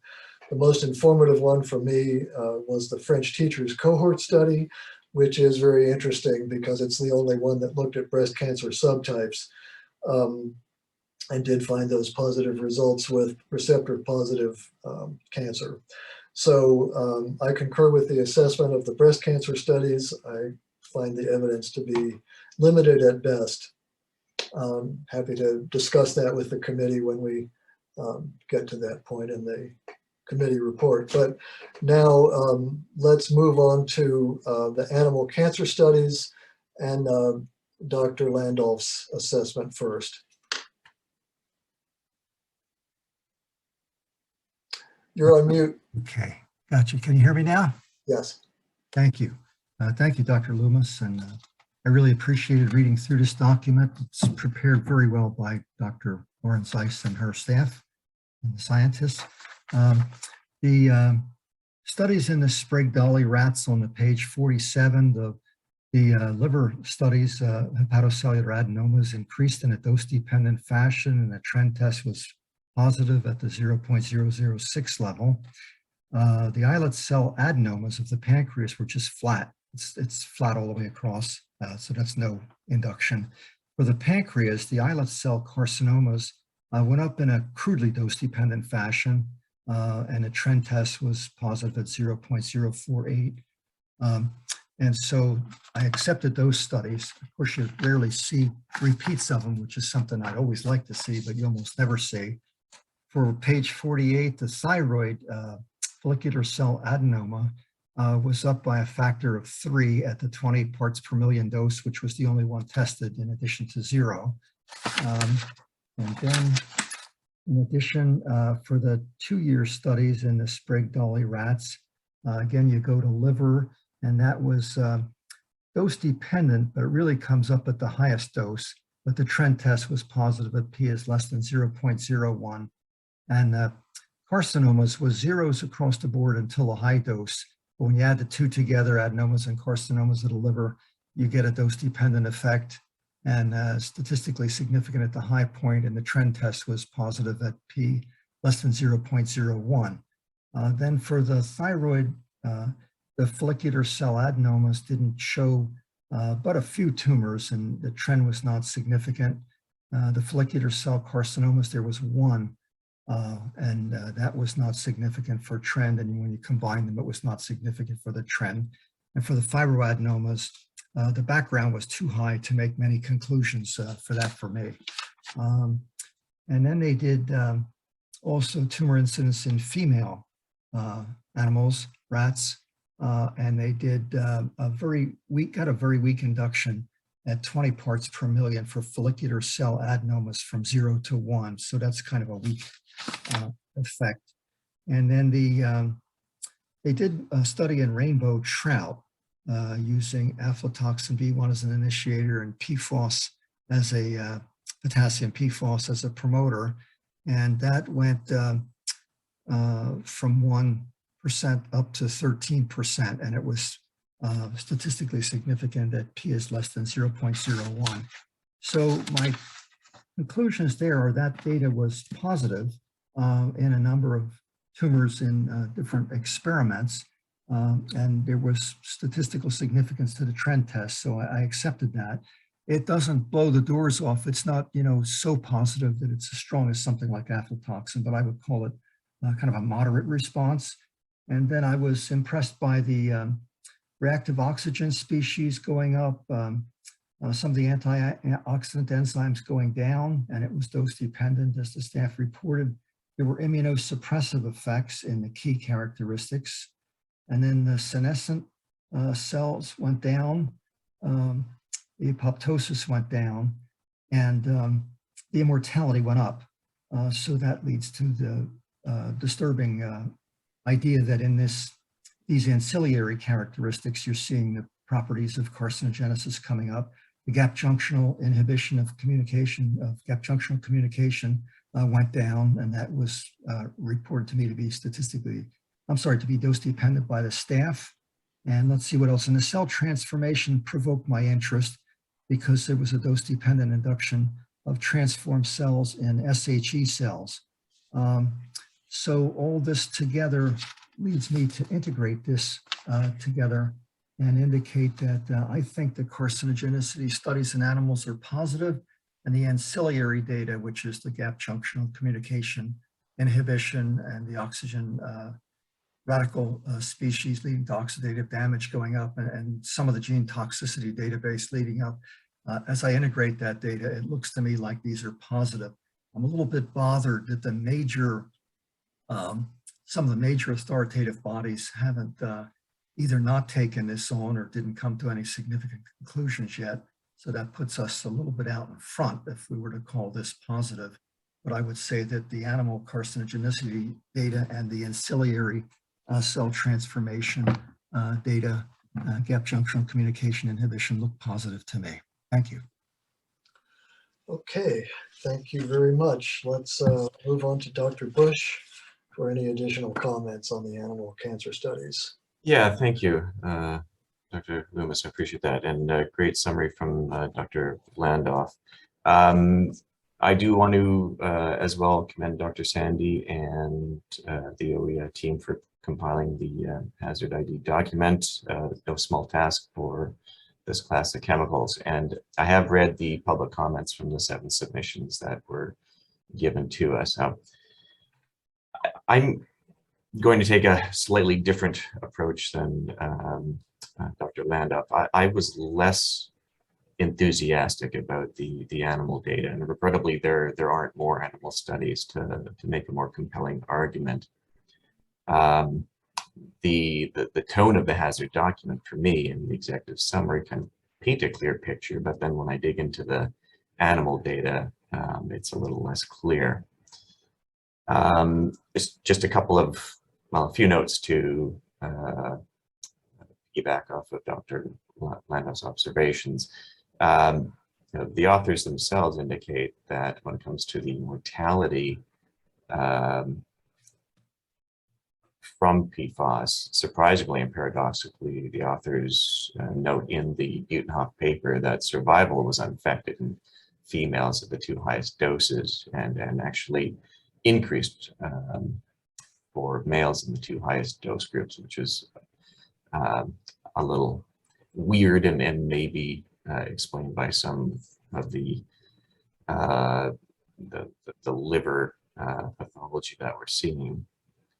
In terms of the Sprague-Dawley study, for me, the hepatic adenomas were really, well, statistically significant, still seemed marginal to me. I didn't see as much of a dose response there. For the other hyperplasias, the thyroid and the mammary, they seemed rather unremarkable to me. And in fact, the authors refer to them as spurious. So we've got this kind of inconsistency between dose response and some of the temporal patterns that when we compare the between male and female. Thyroid follicular cell adenomas were increased in males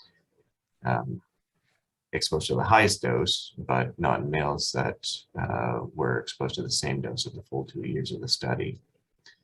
So again, this inconsistency that we're seeing. The combined follicular cell adenomas and the carcinomas were increased only in the females in the 2nd highest exposure, but not in the high dose females. For the pancreatic islet carcinomas, again, while statistically significant, it was still really marginal for me in the Sprague-Dawley males.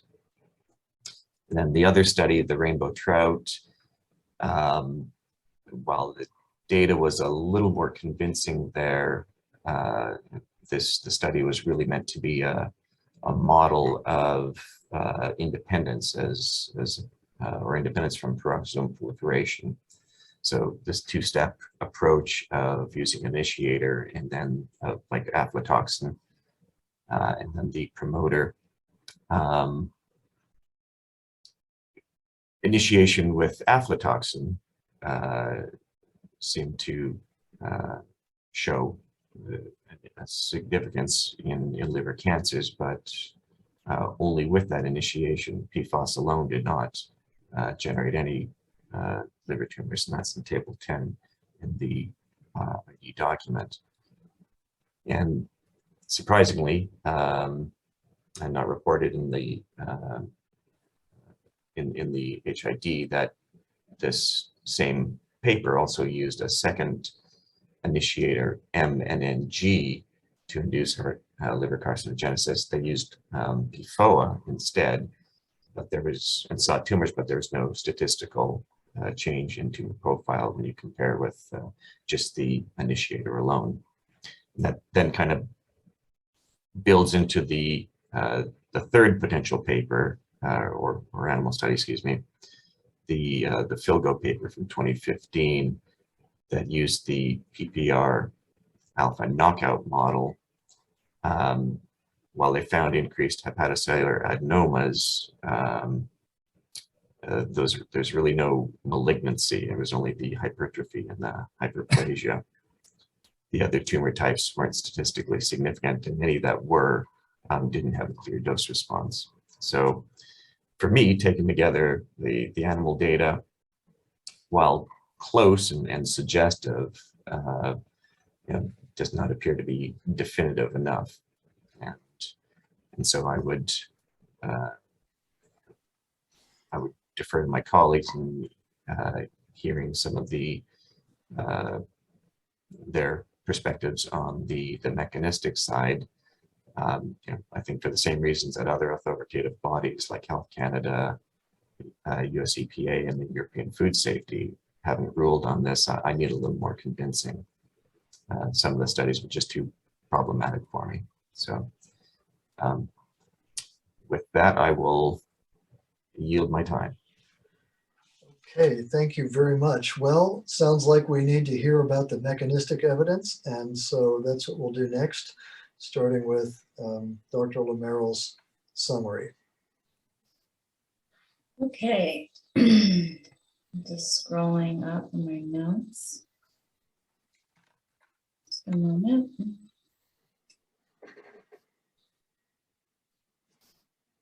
So we heard a really nice summary from OEHA's staff, and thank you all for all the incredibly hard work you put in to make this service easier for all of us on the committee. I didn't in particular find any PK aspects that I thought were particularly relevant to my interpretation of the mechanistic data. I will, though, acknowledge that the half-life is significantly longer in humans compared to rodents and monkeys, which may be at play for some of you. It looked like the ToxCast data that was provided had issues because the purity levels weren't stated, and I ignored the assays as a result of that concern that was raised in our report. Kc10 electrophilic, it had inadequate, it wasn't really even covered in the report. For genotoxic, I would say that we did see evidence of mutagenetic effects of Pfos in transgenic mice and fish, as well as rodent in vitro models, but not bacteria. DNA strand breaks was probably where we had the most evidence. There was dose-dependent effects in rats. There was also evidence of DNA strand breaks in primary mouse Leydig cells, as well as a number of non-mammalian species, zebrafish, carp, earthworm, flatworm, daphnia, onion. And then there was 3 studies of HepG2, which is a human hepatic cancer cell line, and in one of those 3, we saw DNA strand breaks there. Some of the null data with respect to DNA strand breaks also included a study of human sperm, human lymphocytes, and Syrian hamster embryo that was hybridized with human chromosome 11, where they did an actual assay on strand breaks in chromosome 11 from the human. And then, as we heard, there was some evaluation of gamma H2AX, which is a protein that tags DNA strand breaks, and that was increased in the transgenic mouse cell line. There were 8-oxo-DG changes, which I'd rather discuss with oxidative stress, since it's really a marker of oxidative DNA damage, but I thought that was quite compelling in that it had two human studies where there was a dose-dependent relationship between Pfos in circulation and 8-oxo-DG DNA damage, with a 3rd study being null. And then there's a couple of micronuclei studies where we had in vivo effects and a couple of rat studies, muscle and onion, in vitro and rodents, but it was negative in human and hamster cells and mouse. So, you know, depending on where the committee wants to think about 8-oxo-DG, which I think is quite strong, I would say that evidence for genotoxicity is limited in the sense that while we're seeing it across multiple species, and that is frankly compelling and makes me look more carefully at the data, the fact that when people looked in the human systems, it wasn't as supported. It made me question whether or not this was actually relevant to the human condition. For Kc3 DNA damage and repair with instability, I thought that the evidence was inadequate. There really wasn't any evidence. Kc4 is the key characteristic on epigenetics. So I kind of broke my assessment of that into different classes of DNA methylation first, and then there was also some evidence for non-coding RNA, specifically microRNA. So with respect to global DNA methylation, which has been attributed to genome stabilizing functions and is usually hypomethylated with cancer, we've got kind of a handful of different studies across people and rodents indicating that there's hyper global methylation, hypomethylation, and null. I think it's in general pretty much all over the place and equivocal in that sense.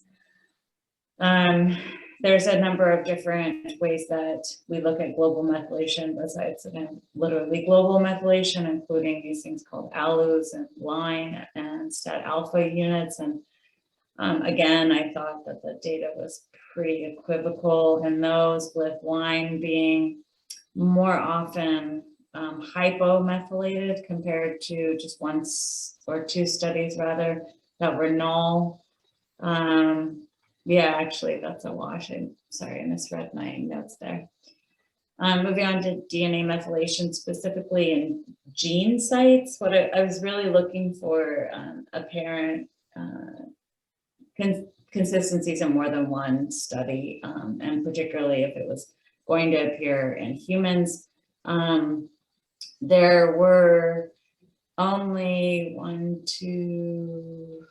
3 DNA methylation marks near genes that were repeated independently in more than one human study, in the same direction in both of those studies. There was an additional 3 DNA methylation marks that were significant in more than one study, but the direction of the change in methylation relative to Pfos wasn't the same in both studies, so I considered that a bit weaker. I did, these 3 that have the same direction are CYP2E1, SMAD3, and SLC17A9, whereas the ones that were in 2 studies but not the same direction are KLHL35, HOOK2, and ZBTB7A. I did just a quick search to identify whether or not there was any meta-analyses or systematic reviews in the literature relating any of these genes to cancer, just to look for additional evidence to support whether or not this is plausible from a causality perspective. And I did find one meta-analysis from BMC Cancer that basically identified that SMAD3 is a transcription factor that is basically negatively regulated by a different gene called WWOX, and this can repress gene expression activities through typical transcription factor activity to basically modulate lung cancer metastases related to breast cancer. So I thought that sounded relevant to the fact that we have this limited evidence for breast cancer. That was the only one that I found anything worth mentioning with respect to specific DNA methylation in genes. There were a couple of pathway analyses done on DNA methylation. So in the Faroe Island population, they found cord blood was enriched with changes in DNA methylation in the cancer pathway. And another study looked at human mesenchymal stem cells, which are a pluripotent stem cell line, which had enrichment for molecular mechanisms of cancer and G1S checkpoint. They use different softwares for the pathway analysis, so the fact that the exact name of the pathways doesn't match is to be expected in that context. I would consider that supporting evidence at best. With respect to non-coding RNA, there was only studies for microRNA, no long coding RNA, for example. So I want to say there was perhaps half a dozen or so microarray studies. A number of them were using human cancer cell lines, and then a couple of them were in rodents. There was 2 rat studies and 1 in mouse. And so I only identified microRNA that appeared in at least 1 study. So for microRNA 22, it appeared in 2 human neuroblastoma cell lines and was increased in those cell lines, but decreased in rat liver. So 3 studies total. I will point out that one of the things that people who do epigenetic research all stand by is the fact that these are basically signals that allow for tissue and cell specificity. So looking between tissues, I think is, and expecting same direction of change is not necessarily anchored in biological reality. I did not find any meta-analyses or systemic reviews indicating that 22 is associated with cancer. For microRNA 192, we had it decreased in 2 different rat liver studies, and it was increased in the blood from mouse study. And this increased level of 192 in blood, so in the same direction as blood was measured in the mice, is associated with increased cancer survival in 5 studies with meta-analysis. So perhaps not the correct association direction, if you will. Now, microRNA 122 was decreased also in the livers of rats, and it was increased in the blood from mice. This one I thought had the strongest evidence and relevance to the outcomes here. We saw, I looked for microRNA 122 systemic reviews, and there was a number of meta-analyses looking at it with respect to cancer. So I just, in the last 2 years, there was 3. They were all focused on hepatocellular carcinoma. One by a group, Zhang et al. In 2019 associated low microRNA 122 with poor HCC related survival. And that was based on 11 different human studies and was validated using data from the Cancer Genome Atlas. So that's, again, the same direction that was seen in the change with the rats. And then a study last year, Wei et al. 2020, indicated that 122 could be diagnostic for HCC.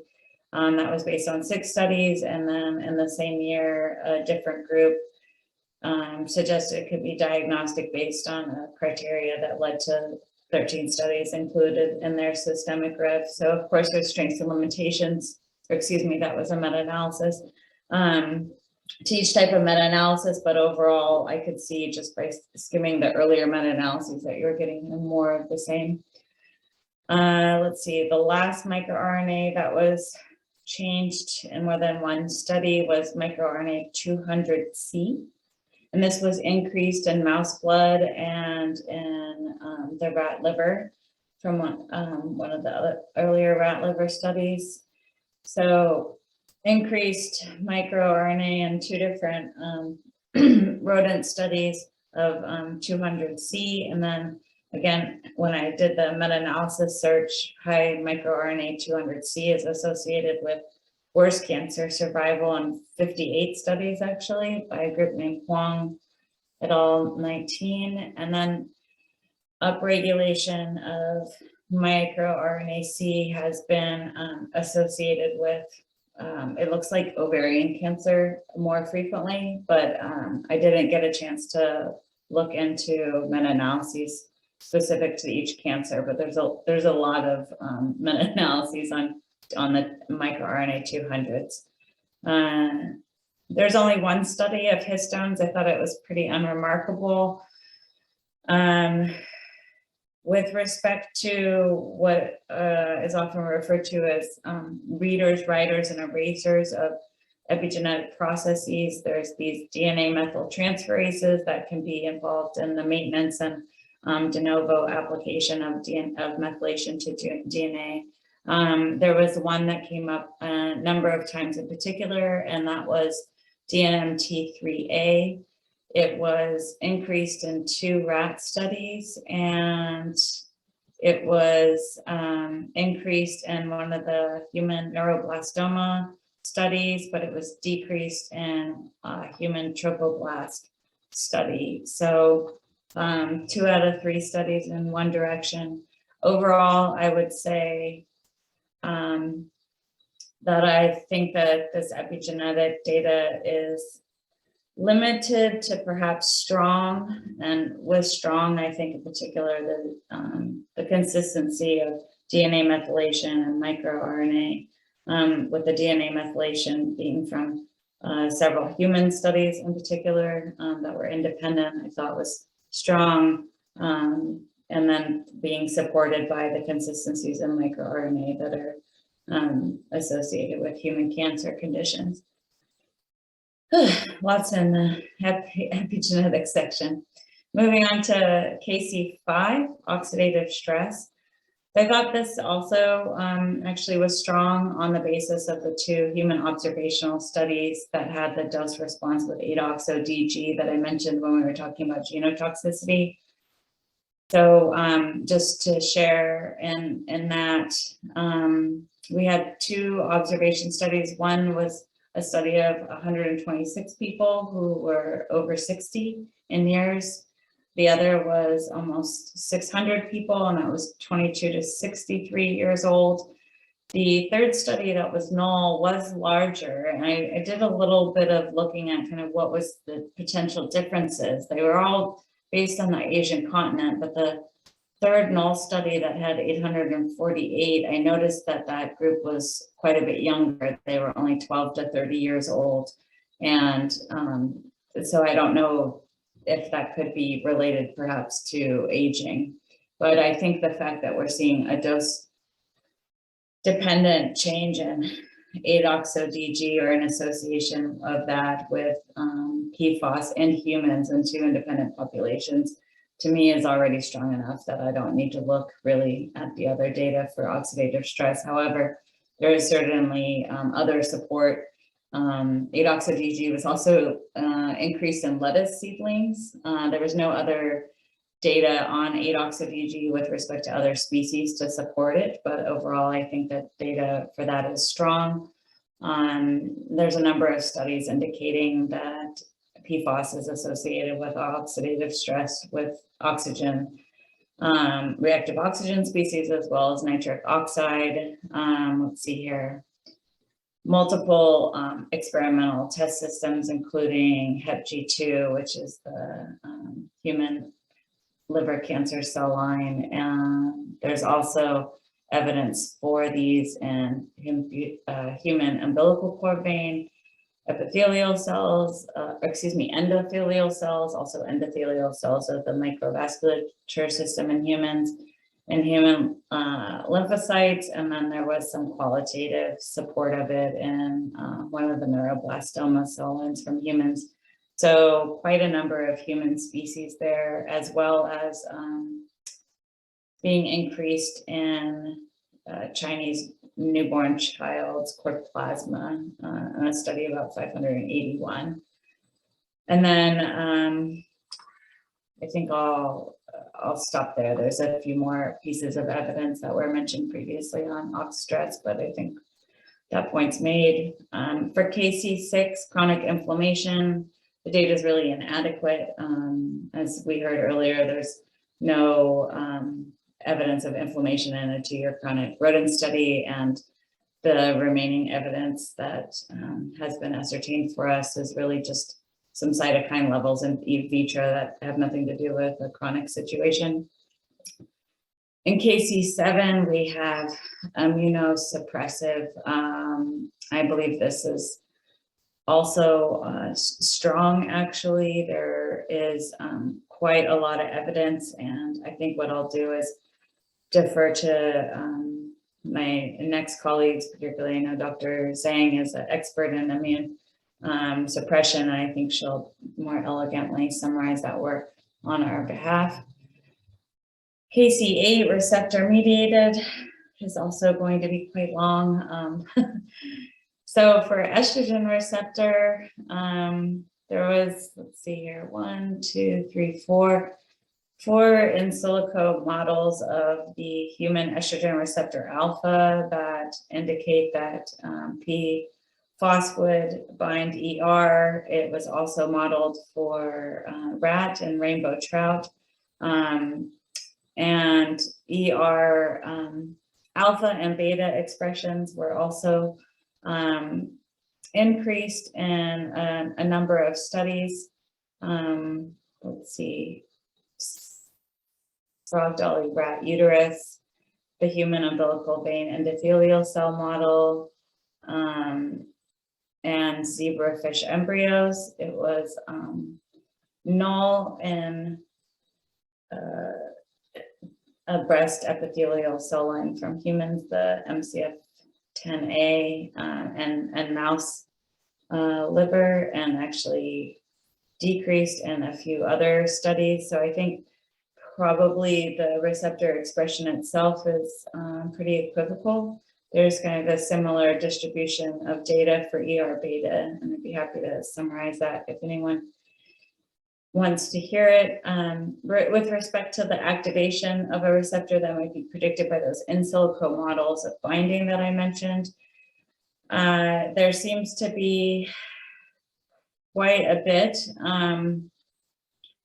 The reporter assays of ER alpha suggested that Pfos can activate it in several kind of standard systems. So a human transfected, human ER alpha transfected into human kidney cells, the HEC293T model Pfos activated it from 1 to 1,000 nanomolar, so throughout the range in a nice dose response manner.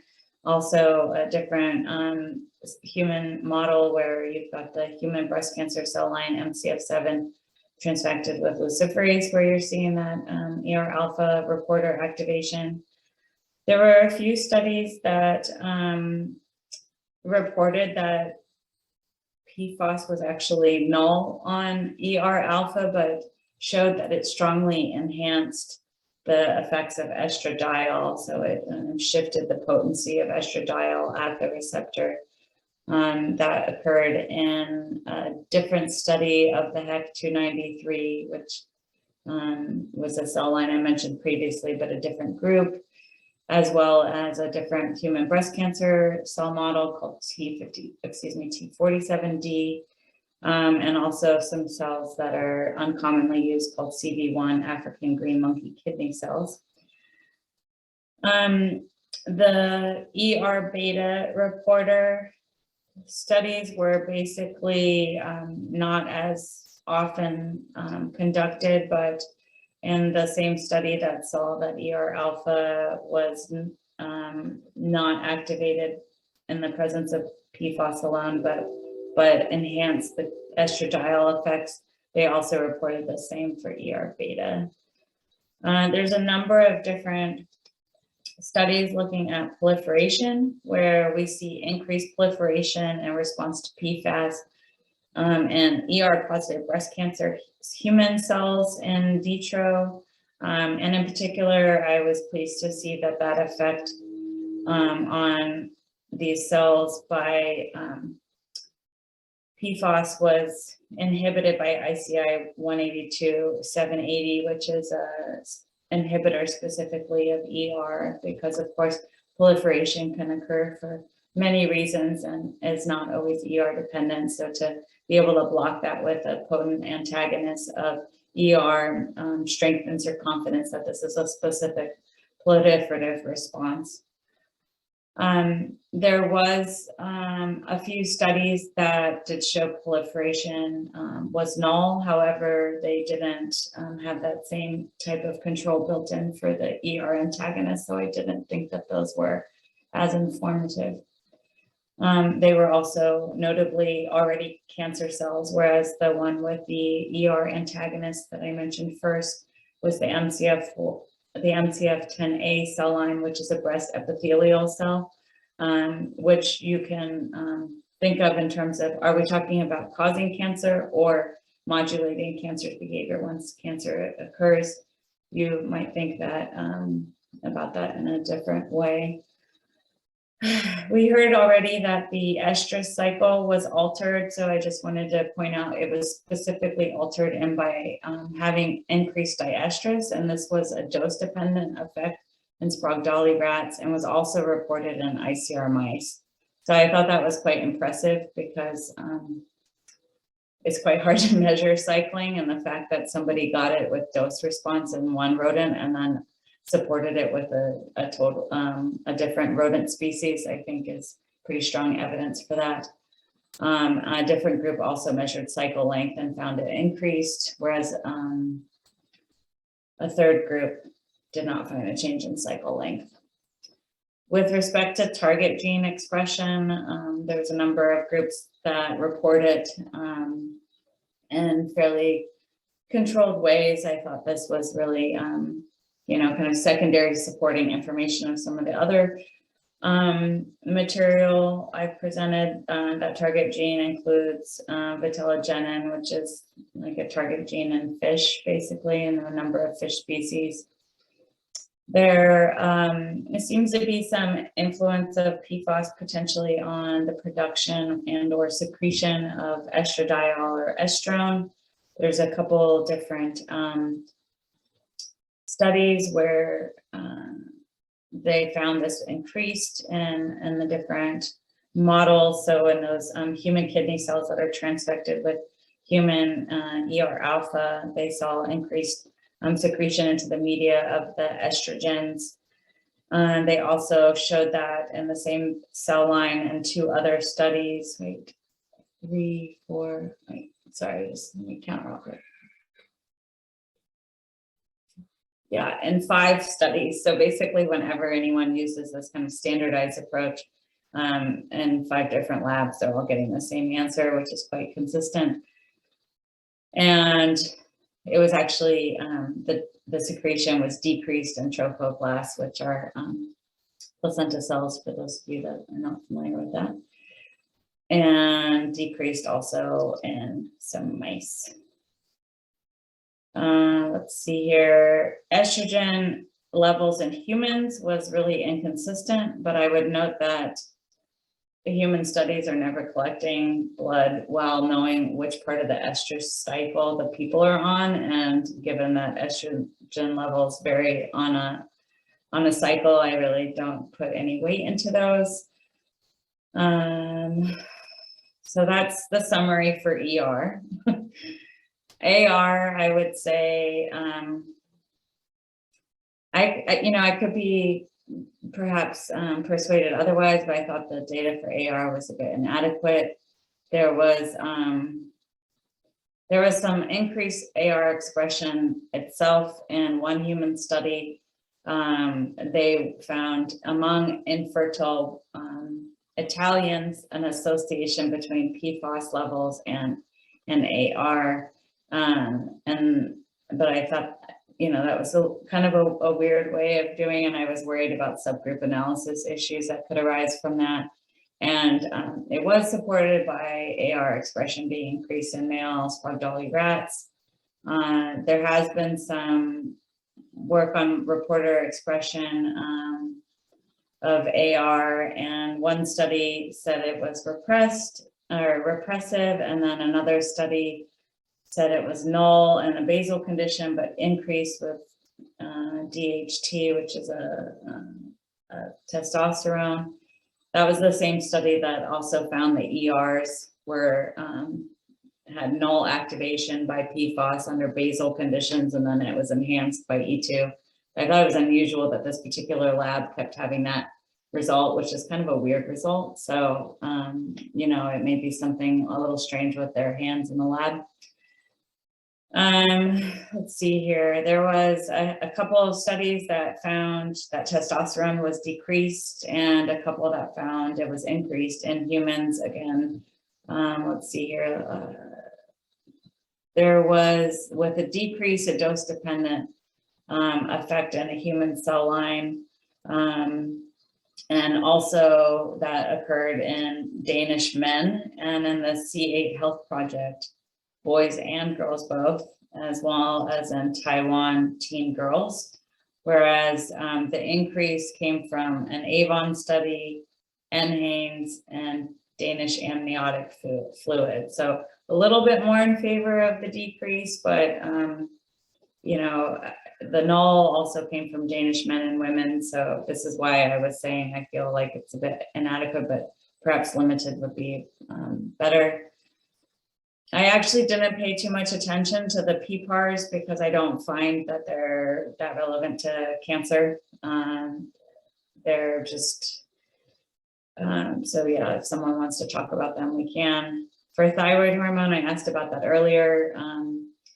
And one of the reasons I was interested is because TSH, there's a review that came out from a group named Boson et al. In 2020, and I wasn't sure if it was included, where they were looking at TSH levels in neonatal infants as well as women, and they, in the infants, TSH was increased in 3 studies, decreased in 1 and null in another, and then in the mothers, there were 5 studies that found significantly increased levels to PFOS of TSH, and 2 that found significantly decreased TSH levels in association with PFOS, and only 3 that found it null. And so there might be something going on there. I think it's really difficult to measure hormones in circulation in people well because of the fact that they're so contextual. Kc10, let's see, wait, did I skip something? No, that's right.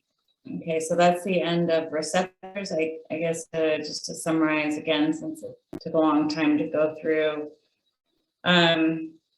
Overall, I think that the estrogen evidence looks strong. There's number of species represented, nice dose response work, good work with antagonists to modulate specificity that I think supports that conclusion.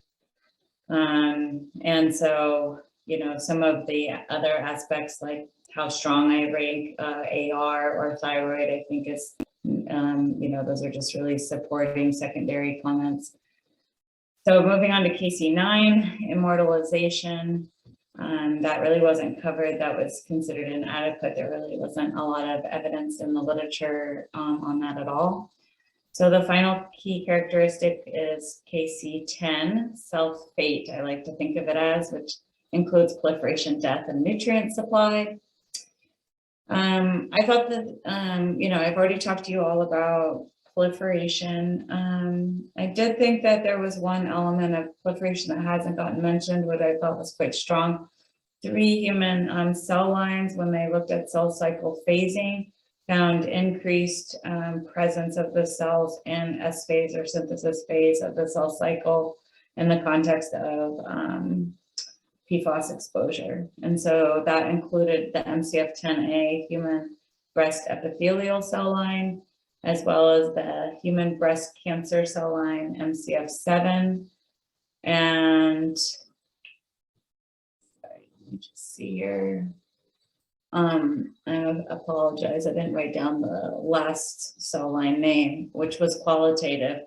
I thought it was a bit odd they didn't, oh, I see what happened.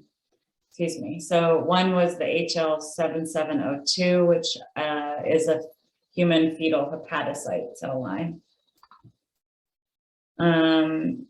The other information is really that, you know, RNA related to cell cycle and proliferation, protein related to cell cycle and growth factors, the protein was shown extensively in the human fetal hepatocyte cell line.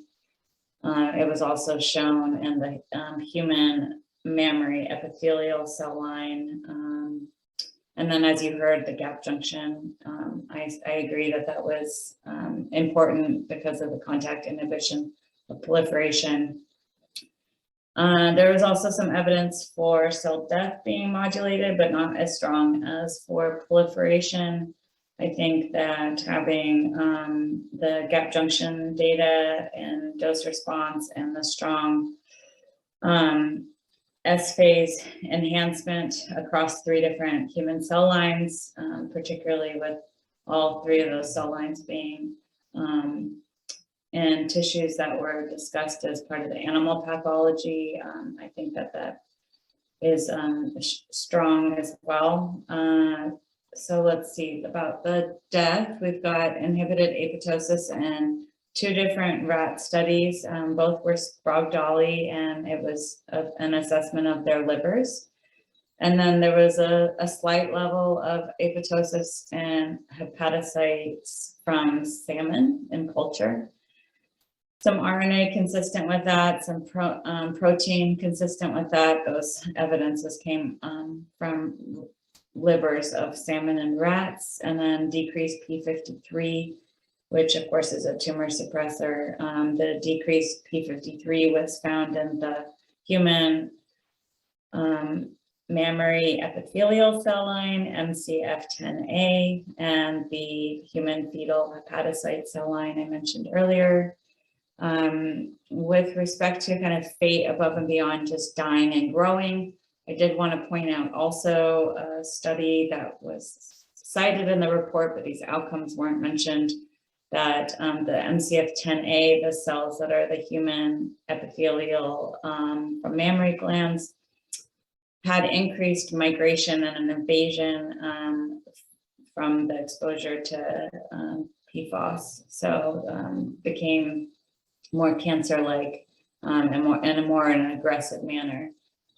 There's a giant literature on modulation of the Pfos chemical class, including Pfos, relating to changes in lipid molecules like fatty acids and cholesterol, and those lipid molecules are known to be involved in numerous cancers. I decided and since that wasn't scoped in the summary, that was out of the range of my attention. So thank you for listening. I know that was quite long. There's a lot of cases and material to get through. Yeah, thank you for taking that on. That's certainly a lot of material to summarize. I just have one question for you. I don't think I heard, maybe I missed it, but your summary of Kc10. Yeah, okay. I would say that is strong on the basis of the proliferation evidence. Okay, thank you. Let's go on and see what Dr. Eastman has to add. Sure, thank you. Let me make a few comments. First of all, I'd like to thank the staff at OEHA for putting together a pretty impressive document, and I had to summarize a large amount of literature. It was, I'm sure, a fairly heroic effort within the agency, so I appreciate the work that they did. I'd like to make a couple of comments sort of on the approach. So the key characteristics of carcinogens, in my mind, puts together sort of a structured and systematic framework by which you can evaluate effects that might contribute to carcinogenesis. They don't describe a mode of action, an adverse outcome pathway, or mechanisms of carcinogenesis.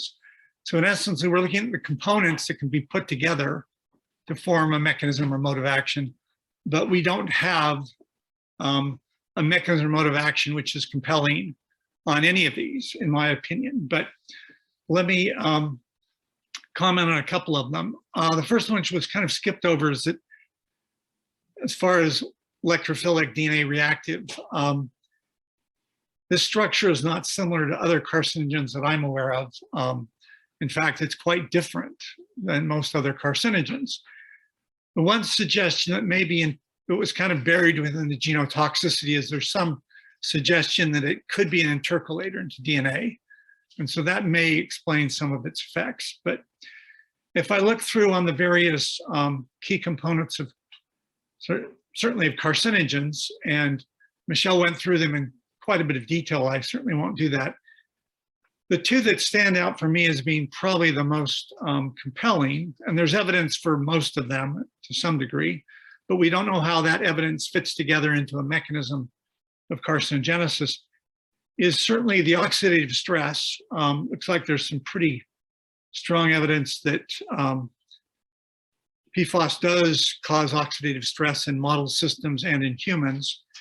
And to some degree, the genotoxicity, the positive results in genotoxicity, which was really a mixed bag, I'll come back to that in a second, appear to be due to oxidative stress as well. So the one mutation that was seen in a transgenic mouse assay, they came back and said that that was, the title said it was due to hydrogen peroxide, that it was really due to reactive oxygen species.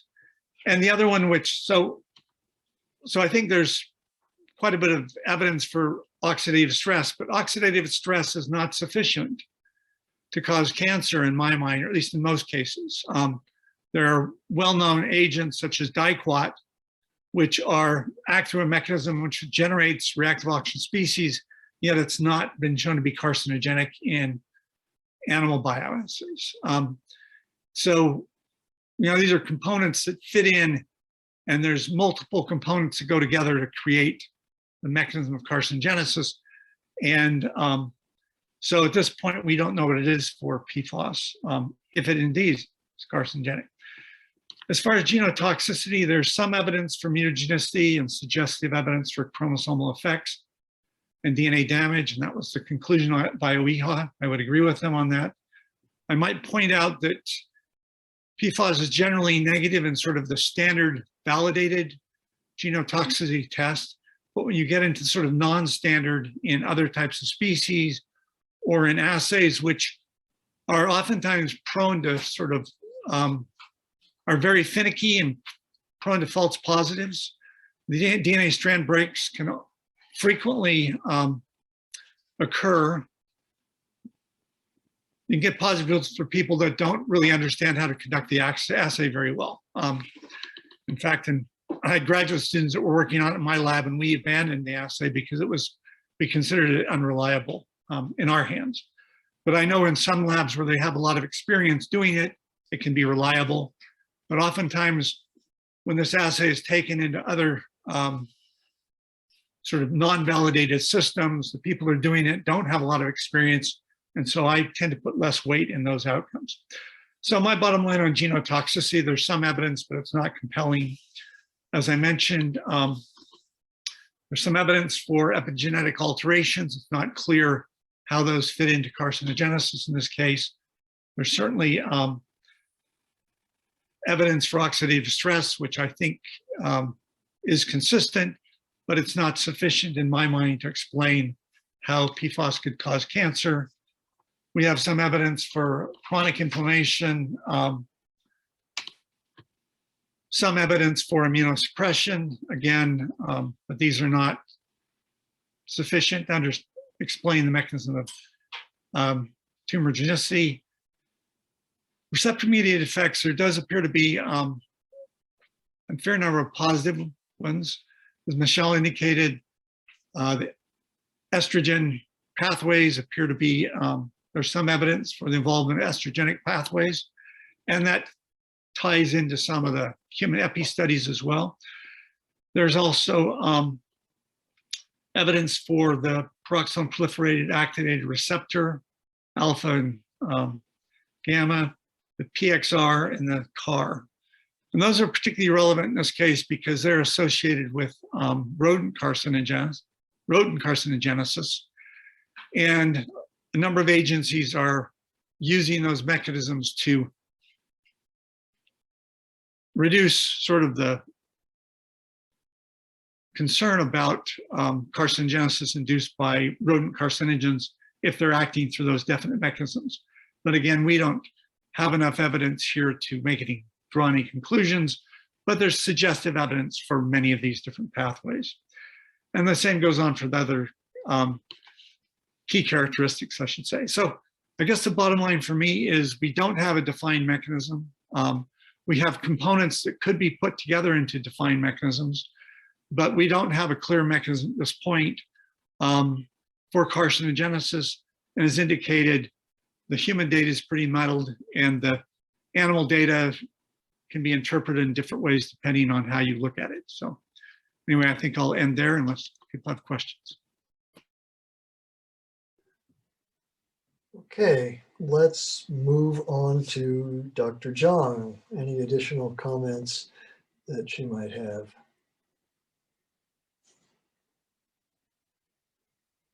I think you're muted. Can't hear you. Sorry. There you Sorry. are. Can you hear me now? Okay. Yes. Okay. I really want to thank Dr. Lamarrell and Dr. Eastman. Yeah, they both did a really thorough summary. And also, I think I totally agree with David. I think OEHA staff did a really, really good job in this mechanistic section. And it's a lot of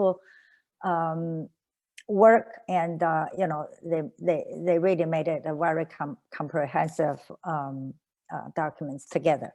So I don't have much to add, but I just want to give my overall my opinion on that mechanistic data, specifically on the key characteristics. And it looks like very clear.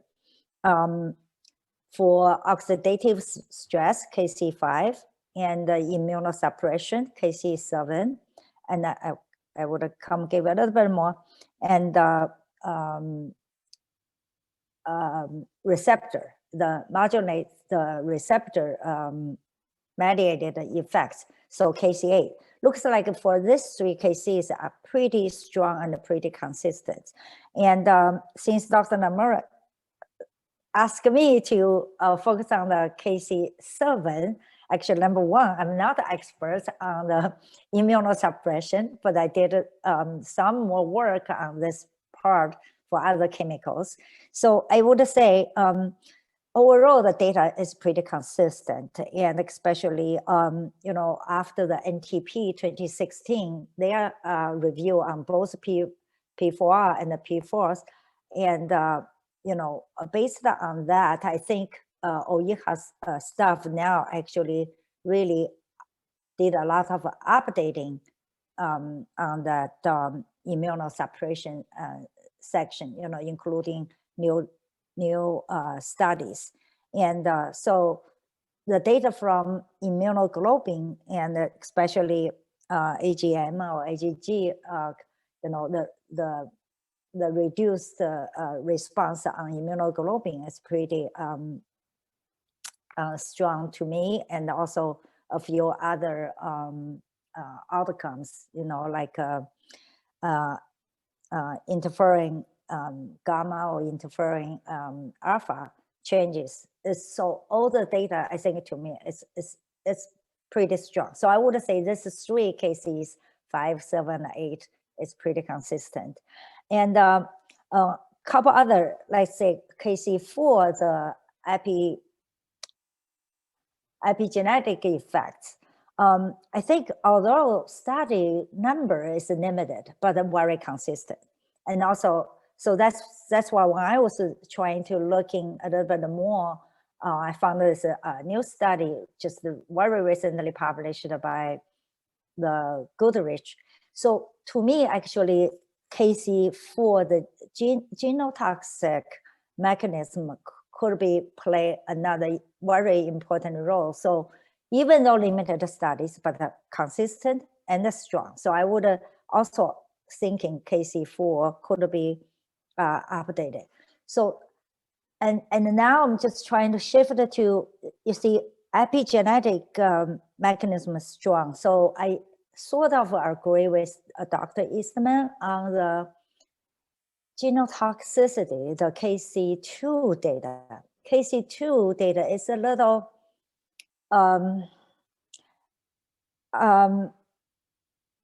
you know, messy, I would say, you know, some data supported genotoxic, some not. And I would say if PFAS considered as genotoxic, in my opinion, could be a weak genotoxic compound. So I would say it may, I think PFAS may play more important roles through epigenetic pathways or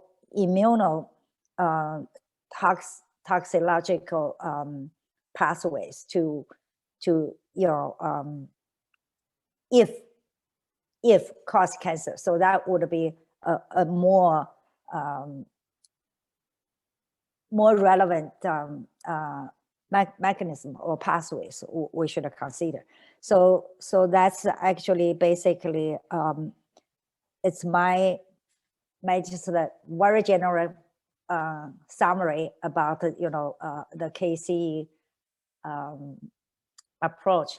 So I heard, okay, David, you can correct me. I heard you are saying, if that's what you are saying, is you are thinking about, or your, I want to say doubt about if that's necessary or if it's correct, using the key characteristics pathways to analyze the mechanistic data. So I don't know if I hear you really correctly, but I think, yeah, I think I agree with, if you only look at the, let's say, oxidative stress by itself, it may not be, sufficient enough. I guess maybe that's what you were saying. But, if you look at the other different key characteristics together, this is, I think, the way I think both Eric and the EPA now wants to practice. Can we, using the KC approach, to evaluate the chemicals for the mechanistic evidence. So that's all I want to say. I hope I didn't forget anything. I don't want to go one by one. I'm sure the other three cases or EHA doesn't think that's important because we do not have enough studies or evidence. So let's say case 1, I think 1, 3, and 9. So in general, that's what I can put it together here. But generally, I think the mechanistic data still pretty strong, especially the Kc8, which is Dr. Lamarrell's expertise on that, especially that are related to also really strongly support the human data, whether they found the strong association with breast cancer. So I think that's that's a strong point for the PFAS. Okay, I think I'm just going to stop right now. Very good. Thank you so much. Thanks to everybody who's already presented. It's now almost 12:40. We need to break for lunch at some point. So I'm going to ask the committee and the staff whether this would be a good time or whether we should go ahead with the committee discussion and then break for lunch. So let's see if there are any votes to continue or advice from the staff that is what we should do in the interest of protocol.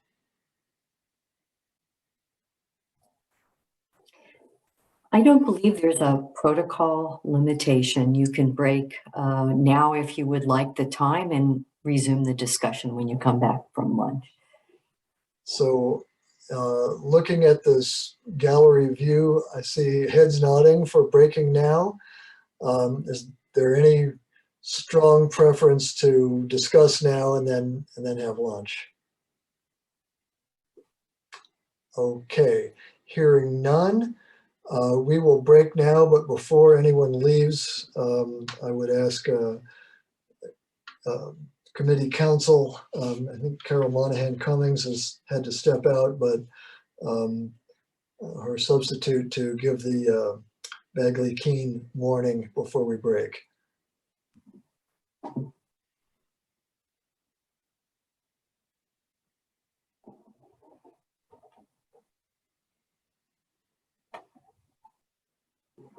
We're waiting for Christy Morioka. Christy, I'm asking you to unmute, please.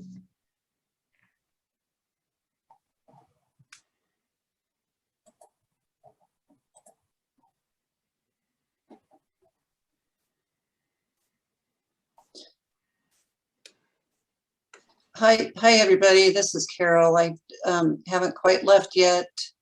So let me just say that if you could make sure that you don't discuss any of the items that you've been discussing today outside of this meeting. That includes phone calls, texts, emails. Just go ahead and have a nice lunch, but don't talk about what you've been talking about all morning. Thank you. We'll see you in the afternoon. Okay, very good. So I believe the break is to be an hour long. Is that correct? It's up to the committee, but you might wish an hour. Yeah. Let's go ahead and take an hour. So we'll come back at 1:40. Okay, see you all then.